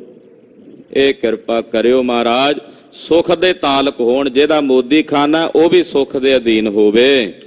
69ਵੀਂ ਦੀਵਾਨ ਮੈਂ ਸਿਦਕ ਸਾਬਤ ਭਾਵ ਆਗਤ। ਹਾਂ। ਫਿਰ 69ਵੀਂ ਅਰਦਾਸ ਕਿਸੇ ਮਜਲਿਸ ਵਿੱਚ ਤੁਹਾਨੂੰ ਕੋਈ ਪਦਵੀ ਦਿੱਤੀ ਜਾਣੀ ਹੈ, ਕਿਸੇ ਮਜਲਿਸ ਵਿੱਚ ਕਿਸੇ ਦੀਵਾਨ ਵਿੱਚ ਤੁਹਾਨੂੰ ਕੋਈ ਰੁਤਬਾ ਦਿੱਤਾ ਜਾਣਾ, ਕੋਈ ਅਹੁਦਾ ਦਿੱਤਾ ਜਾਣਾ। ਉਸ ਅਹੁਦੇ ਨੂੰ ਪ੍ਰਾਪਤ ਕਰਨ ਤੋਂ ਪਹਿਲਾਂ ਅਰਦਾਸ ਕਿ ਮਹਾਰਾਜ ਜਿਹੜਾ ਅਹੁਦਾ ਮੈਨੂੰ ਦਿੱਤਾ ਜਾ ਰਿਹਾ, ਜਿਹੜੀ ਜ਼ਿੰਮੇਵਾਰੀ ਮੈਨੂੰ ਦਿੱਤੀ ਜਾਣੀ ਹੈ, ਕਿਰਪਾ ਕਰਿਓ ਮੈਂ ਇਹਦੇ ਪ੍ਰਤੀ ਪੂਰਨ ਸਿਦਕ ਤੇ ਈਮਾਨ ਨਾਲ ਨਿਭਾਂ। ਇਹ ਅਹੁਦਾ ਜੇ ਮੈਨੂੰ ਮਿਲੇ ਤੇ ਮੈਂ ਆਪਣੇ ਨਿੱਜੀ ਸਵਾਰਥ ਲਈ ਇਹਨੂੰ ਨਾ ਵਰਤਾਂ। ਇਹ ਅਹੁਦਾ ਸੰਸਾਰ ਦੇ ਜੀਵਾਂ ਦੇ ਭਲੇ ਲਈ ਮਿਲਿਆ, ਜਿਸ ਕੰਮ ਲਈ ਮਿਲਿਆ ਮੈਂ ਉਸ ਕੰਮ ਪ੍ਰਤੀ ਵਫਾਦਾਰ ਹੋਵਾਂ। ਆਮ ਕਰਕੇ ਅਹੁਦੇ ਮਿਲਦੇ ਆ, ਲੋਕ ਆਪਣਾ ਫਾਇਦਾ ਸੋਚਦੇ ਆ ਵੀ ਮੇਰਾ ਉੱਲੂ ਕਿਵੇਂ ਸਿੱਧਾ ਹੁੰਦਾ ਹੈ, ਦੂਜਿਆਂ ਨੂੰ ਜੇ ਹਜ਼ਾਰਾਂ ਨੂੰ ਉੱਲੂ ਬਣਾਉਣਾ ਪਵੇ ਕੋਈ ਗੱਲ ਨਹੀਂ। ਜਦੋਂ ਕਿਸੇ ਦੀਵਾਨ ਵਿੱਚ ਮਜਲਿਸ ਵਿੱਚ ਕੋਈ ਅਹੁਦਾ ਮਿਲਣਾ, ਕੋਈ ਪਦਵੀ ਮਿਲਣੀ ਹੈ, ਕੋਈ ਰੁਤਬਾ, ਮਹਾਰਾਜ ਉਹਦੇ ਪ੍ਰਤੀ ਮੈਂ ਪੂਰੇ ਸਿਦਕ ਦੇ ਵਿੱਚ ਸਾਬਤ ਰਹਾ, ਵਫਾਦਾਰ ਰਹਾ। ਇਹੋ ਜਿਹੀ ਦਇਆ ਕਰਿਓ। ਹਾਂਜੀ। 70ਵੀਂ ਧਿਆਨ ਮੈਂ ਅਗਨ ਸੂਰ ਵਪ ਮੇਰਾ ਪੂਰ। ਮਹਾਰਾਜ ਧਿਆਨ ਜੋੜਨ ਸਮੇਂ ਅਰਦਾਸ ਕਰਨੀ ਹੈ 70ਵੀਂ ਕਿ ਹੇ ਸਤਿਗੁਰੂ ਜੀ ਮੇਰਾ ਸਰੀਰ ਅਗਨੀ ਦੇ ਸੂਰਜ ਸਮ ਤੇਜ ਨਾਲ ਭਰਪੂਰ ਕਰੋ। ਇਹ ਆਪ ਜੀ ਦੇ ਤੇਜ ਦੇ ਨਾਲ ਭਰਪੂਰ ਹੋ ਜਾਵੇ। ਆਪ ਜੀ ਆਪਣੇ ਚਰਨਾਂ ਵਿੱਚ ਮੇਰਾ ਧਿਆਨ ਜੋੜੋ। 71ਵੀਂ ਲੜਾਈ ਮੈਂ ਸੁਖ ਸਾਟ ਦਿਨ ਰਾਤ 8 दिन में। ਜਦੋਂ ਲੜਾਈ ਵਿੱਚ ਜਾਣਾ, ਜੰਗ 'ਚ ਜਾਣਾ, ਮੰਨ ਲਓ ਵੀ ਕੋਈ ਜੰਗ ਛਿੜ ਗਈ ਹੈ ਤੇ ਜੰਗ ਦੇ ਵਿੱਚ ਜਾਣਾ, ਤੇ ਉਦੋਂ ਅਰਦਾਸ ਕਰਨੀ, ਮਹਾਰਾਜ ਜੰਗ ਦੇ ਵਿੱਚ ਪਾਤਸ਼ਾਹ ਸੁੱਖਾਂ ਦੇ ਸਹਿਤ ਘਰ ਵਾਪਸ ਪਰਤੀਏ, ਜਾਂ ਫਿਰ ਉੱਥੇ ਸੁੱਖ ਸਹਿਤ ਹੋ ਕੇ ਜਿਸ ਜੰਗ ਵਿੱਚ ਲੜਨ ਚੱਲੇ ਹਾਂ ਸੁੱਖ ਸਹਿਤ ਸ਼ਹੀਦੀ ਪ੍ਰਾਪਤ ਕਰੀਏ ਜਾਂ ਜਿੱਤ ਕੇ ਆਈਏ। ਉੱਥੇ ਰਾਤ ਦਿਨ ਸਾਡੀ ਸਹਾਇਤਾ ਤੁਸੀਂ ਕਰਨੀ ਹੈ ਮਹਾਰਾਜ।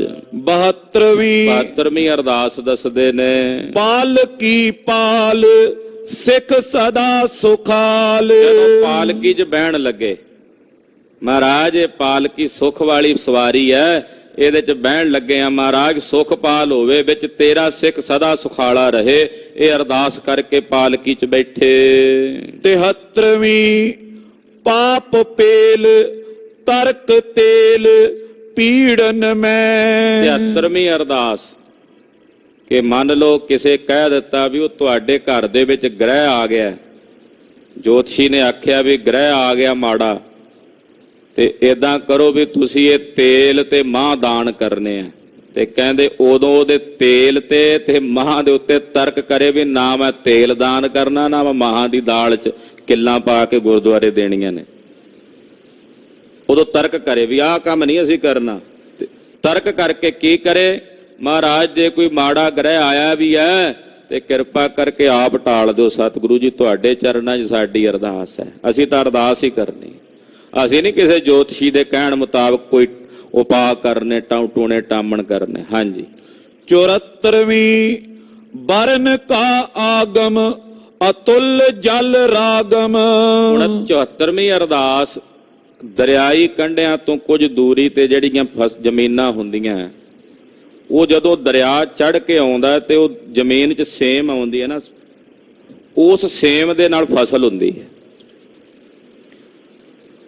ਜਦੋਂ ਦਰਿਆ ਚੜਨ ਦੀ ਅਰਦਾਸ ਕਰੇ ਕਿ ਮਹਾਰਾਜ ਦਰਿਆ ਦਾ ਜਲ ਚੜ ਕੇ ਆਵੇ, ਸਾਡੀ ਜਿਹੜੀ ਜ਼ਮੀਨ ਆ ਉਹਦੇ 'ਚ ਸੇਮ ਆਵੇ, ਤੇ ਅਸੀਂ ਬੀਜ ਜਿੱਥੇ ਬਿਲਕੁਲ ਨੇੜੇ ਹੁੰਦੀ ਉੱਥੇ ਤਾਂ ਸੇਮ ਨਾਲ ਉੱਗਦਾ ਹੀ ਨਹੀਂ ਕੁਝ ਜਿੱਥੇ ਦੂਰੀ ਤੱਕ ਉੱਥੇ ਦਰਿਆ ਦੀ ਸੇਮ ਨਾਲ ਫਸਲ ਹੁੰਦੀ, ਉਹਦੇ ਲਈ ਅਰਦਾਸ ਕਰੇ। ਹਾਂਜੀ। 75ਵੀਂ ਸਿਰ ਮੁਕਟ ਕੀ ਲਾਜ ਬਿਰਦ ਤਵ ਸਾਜ।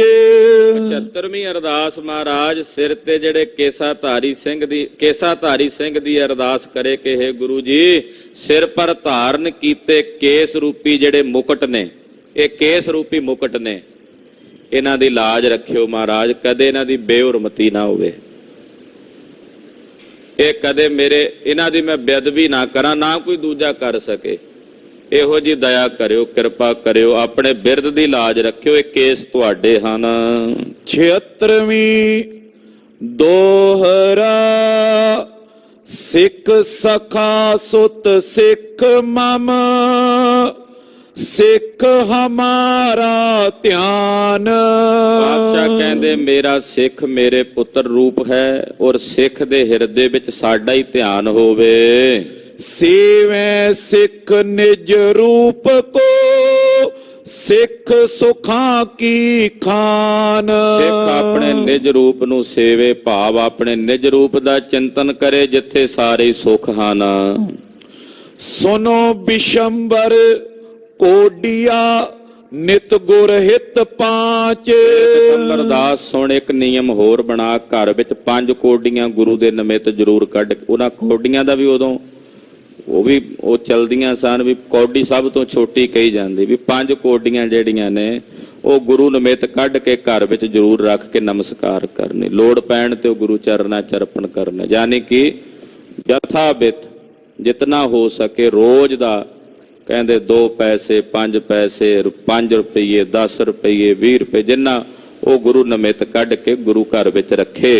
ਧਨ ਹੋਵੇ ਬਖਸ਼ਾਂ ਸਕਲ ਸੁਖ ਸੰਪਤ ਰਤ ਰਾਚ। ਇਹਦੇ ਨਾਲ ਤੁਹਾਡੇ ਘਰ 'ਚ ਧਨ ਦਾ ਵਾਧਾ ਹੋਵੇਗਾ, ਸੁਖ ਸੰਪਤੀ ਪ੍ਰਾਪਤ ਹੋਵੇਗੀ, ਘਰ ਵਿੱਚ ਹਮੇਸ਼ਾ ਸੁਖ ਤੇ ਆਨੰਦ ਬਣਿਆ ਰਹੇਗਾ। ਮੇਰੀ ਸਿੱਖਿਆ ਜਾਣ ਕੇ ਨਰ ਨਾਰੀ ਹੀ ਅਚੇਤ। ਪਾਤਸ਼ਾਹ ਕਹਿੰਦੇ ਮੇਰੀ ਸਿੱਖਿਆ ਨਰ ਨਾਰੀਆਂ ਸਿੱਖ ਸਿੱਖਣੀਆਂ ਸਾਰੇ ਸੁਣ ਕੇ ਹਿਰਦੇ 'ਚ ਚੇਤੋ।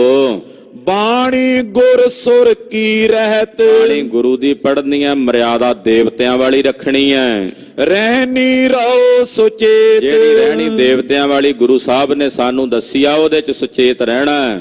ਜਾਮ ਨਾ ਆਈਐ ਨਾਮ ਤੇ ਪੈਰ ਆਈਐ ਰਾਤ ਰਹਿੰਦੇ ਅੰਮ੍ਰਿਤ ਵੇਲੇ ਉੱਠ ਕੇ ਇਸ਼ਨਾਨ ਕਰਕੇ ਨਾਮ ਜਪਣਾ ਹੈ। ਘਰ ਕੀ ਜੈਕਾਰ ਫਿਰ ਆਪਣੇ ਘਰ ਦਾ ਕੰਮ ਬਾਅਦ ਚ ਸ਼ੁਰੂ ਕਰਨਾ, ਪਹਿਲਾਂ ਭਜਨ ਕਰਨਾ ਸਵੇਰੇ ਉੱਠ ਕੇ। ਥੋੜਾ ਬੋਲ ਸਾਚਾ ਰੋਲ ਥੋੜਾ ਬੋਲਣਾ, ਬਹੁਤਾ ਨਹੀਂ ਏਦਾਂ ਬਿਨਾਂ ਗੱਲ ਤੋਂ ਬੋਲੀ ਜਾਓ। ਕਹਿੰਦੇ ਥੋੜਾ ਬੋਲਣਾ, ਸੱਚਾ ਆਪਣੇ ਸੱਚ ਜਿਹੜਾ ਉਹਨੂੰ ਆਪਣੇ ਹਿਰਦੇ 'ਚ ਗ੍ਰਹਿਣ ਕਰਨਾ। ਇੱਕ ਮਨ ਸੰਕਟ ਹਾਰ ਕਹਿੰਦੇ ਇੱਕ ਮਨ ਹੋ ਕੇ ਰਹਿਣਾ, ਚਾਹੇ ਜਿਹੋ ਜਿਹਾ ਵੀ ਸਮਾਂ ਹੋਵੇ ਦੁੱਖ ਸੁੱਖ ਦਾ। ਮਨ ਕਾ ਮਾਰਨ ਸੁਗਮ ਹੈ ਤਨ ਕੋ ਬਾਂਧੋ ਆਦ ਕਹਿੰਦੇ ਮਨ ਮਾਰਨਾ ਸੌਖਾ ਹੋ ਸਕਦਾ ਜੇ ਪਹਿਲਾਂ ਤਨ ਮਾਰ ਲਓ। ਆਖੋ ਸਤਿਨਾਮ ਸ੍ਰੀ ਵਾਹਿਗੁਰੂ। ਕਹਿੰਦੇ ਮਨ ਮਾਰਨਾ ਸੌਖਾ ਤਾਂ ਹੋਵੇਗਾ ਜੇ ਪਹਿਲਾਂ ਤਨ ਨੂੰ ਬੰਨੋਗੇ, ਜ਼ੁਬਾਨ ਨੂੰ ਬੰਨੋਗੇ ਸਵਾਦਾਂ ਤੋਂ, ਜਿਹੜੀਆਂ ਮਾੜੀਆਂ ਚੀਜ਼ਾਂ ਖਾਣ ਤੋਂ ਗੁਰੂ ਸਾਹਿਬ ਨੇ ਰੋਕਿਆ ਉਹਦੇ ਤੋਂ ਜ਼ੁਬਾਨ ਬੰਨ ਲਓ। ਮਾੜਾ ਵੇਖਣ ਤੋਂ ਰੋਕਿਆ ਅੱਖਾਂ ਨੂੰ ਕਾਬੂ ਕਰੋ, ਮਾੜਾ ਸੁਣਨ ਤੋਂ ਰੋਕਿਆ ਕੰਨਾਂ ਨੂੰ ਕਾਬੂ ਕਰੋ। ਪਹਿਲਾਂ ਤਨ ਬੰਨੋਗੇ ਤੇ ਫਿਰ ਮਨ ਬੰਨਣਾ ਸੌਖਾ ਹੋ ਜਾਏਗਾ। ਕਲਗੀਧਰ ਜੀ ਦੱਸਦੇ ਨੇ, ਸ਼ੁੱਧ ਬਿਹਾਰੀ ਕਾਰ ਗੁਰ ਦੁੱਖ ਛੋੜੀਏ ਬਾਦ। ਸ਼ੁੱਧ ਬਿਹਾਰੀ ਹੋਣਾ, ਚੰਗੇ ਕੰਮ ਕਰਨੇ ਆ, ਜਿਹੜੇ ਮਾੜੇ ਦੋਸ਼ ਨੇ ਉਹਨਾਂ ਦਾ ਤਿਆਗ ਕਰਨਾ। ਮਾਲ ਲਾਲ ਅਰ ਸਾਲ ਮੈਂ ਖਾਲ ਚਾਲ ਵਾ ਚਾਲ। ਘਰ ਵਿੱਚ ਮਾਲ ਲਾਲ ਸੋਹਣੇ ਕੱਪੜੇ ਬਸਤਰ ਨੇ, ਜਾਂ ਫਿਰ ਪੈਰ ਦੇ ਵਿੱਚ ਟੁੱਟੀ ਜੁੱਤੀ ਹੈ ਪਾਣ ਵਾਸਤੇ, ਯਾਨੀ ਕਿ ਅਮੀਰੀ ਤੇ ਗਰੀਬੀ ਦੋਨਾਂ ਵੇਲਿਆਂ ਵਿੱਚ। ਸਿਦਕ ਗੁਰੂ ਕਾ ਐਨ ਟਿਗ ਇਹੀ ਸਿੱਖ ਕਾ ਸਵਾਲ। ਗੁਰੂ ਦਾ ਸਿਦਕ ਜਿਹੜਾ ਉਦੋਂ ਪਰਪੱਕ ਰੱਖੇ, ਭਾਵੇਂ ਅਮੀਰੀ ਹੋਵੇ ਤੇ ਭਾਵੇਂ ਗਰੀਬੀ ਹੋਵੇ। ਉਹਦੇ 'ਚ ਰਾਜ ਦੇਵੇ ਤਾਂ ਵੀ, ਭੀਖ ਮੰਗਾਵੇ ਤੇ ਤਾਂ ਵੀ, ਇੱਕ ਜੀ ਅਵਸਥਾ ਸਿੱਖ ਨੇ ਬਣਾ ਕੇ ਆਪਣੇ ਹਿਰਦੇ 'ਚ ਰੱਖਣੀ ਹੈ। ਐਂਡਾ ਕੈਂਡਾ ਬੈਨੜਾ ਕੰਨਿਆ ਬੁਰਾ ਮਨਾਏ। ਐਂਡਾ, ਐਂਡਾ ਕਹਿੰਦੇ ਨੇ ਆਕੜੇ ਹੋਏ ਨੂੰ। ਫਿਰ ਕੈਂਡਾ ਦੁੱਖ ਦੇਣ ਵਾਲਾ, ਕੈਂਡਾ ਕੰਡਾ ਦੁੱਖ ਦੇਣ ਵਾਲਾ। ਤੇ ਫਿਰ ਬੈਨੜਾ ਗੱਪਾਂ ਮਾਰਨ ਵਾਲਾ।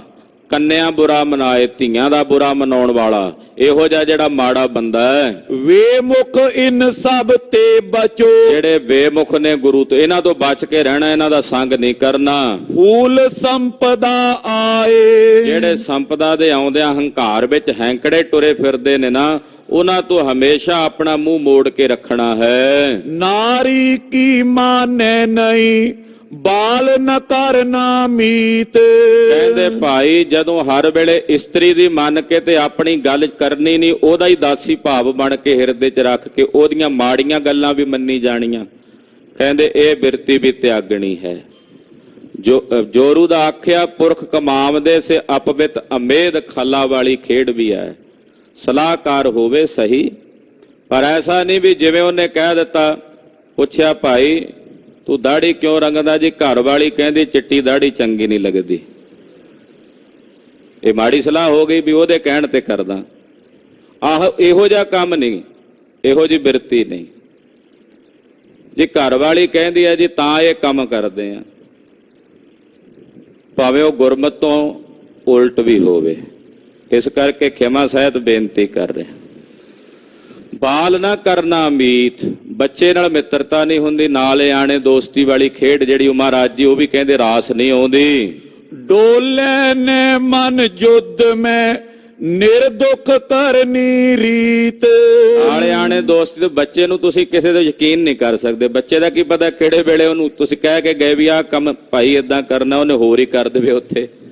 ਇਸ ਕਰਕੇ ਨਾਲ ਆਣੇ ਦੋਸਤੀ ਵਾਲੀ ਖੇਡ ਮਹਾਰਾਜ ਜੀ ਨੇ ਕਈ ਵਰਜੀ ਹੈ। ਮਨ ਨਹੀਂ ਡੁਲਾਉਣਾ। ਜੰਗ ਦੇ ਮੈਦਾਨ ਦੇ ਵਿੱਚ ਜਦੋਂ ਲੜਨਾ ਉਦੋਂ ਨਿਰਦੁਖ ਹੋ ਕੇ ਰੀਤ ਕਰਨੀ ਹੈ। ਸਿੱਖ ਕੀਆ ਤਬ ਹਰ ਗੋਪਾਲ ਚਰਨ ਪਾਉਲੀ ਦੇ। ਹਰ ਗੋਪਾਲ ਜਿਹੜਾ ਪਹਿਲਾਂ ਬਸੰਬਰ ਦਾਸ ਦਾ ਲੜਕਾ ਬੇਮੁਖ ਹੋ ਗਿਆ ਸੀ, ਮਹਾਰਾਜ ਜੀ ਨੇ ਉਹਨੂੰ ਆਪਣੀ ਚਰਨ ਪੋਲ ਦੇ ਕੇ ਸਿੱਖ ਬਣਾਇਆ। ਸਤਿਗੁਰ ਪੂਰਨ ਵਾਕ ਸੁਨ ਸਿੱਖ ਕਾਏਗਾ ਸ਼੍ਰੇ। ਮਹਾਰਾਜ ਜੀ ਨੇ ਪੌਲ ਦੇ ਕੇ ਸਿੱਖ ਬਣਾਇਆ। ਇਹ ਸਤਿਗੁਰਾਂ ਦੇ ਪੂਰਨ ਵਾਕ ਨੇ, ਜਿਹੜਾ ਸਿੱਖ ਸੁਣੇਗਾ ਉਹਦੀ ਸ਼੍ਰੇ ਹੋਵੇਗੀ।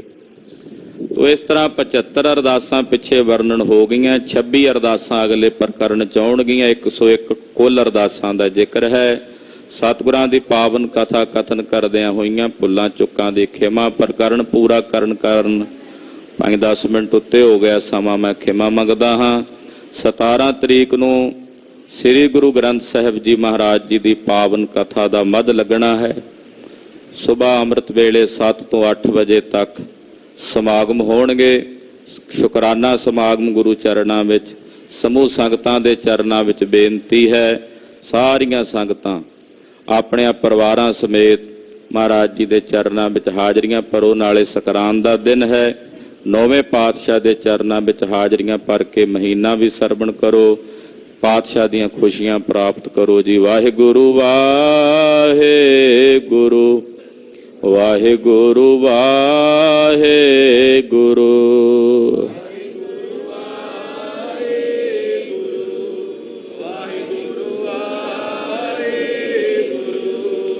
ਵਾਹਿਗੁਰੂ ਵਾਹਿਗੁਰੂ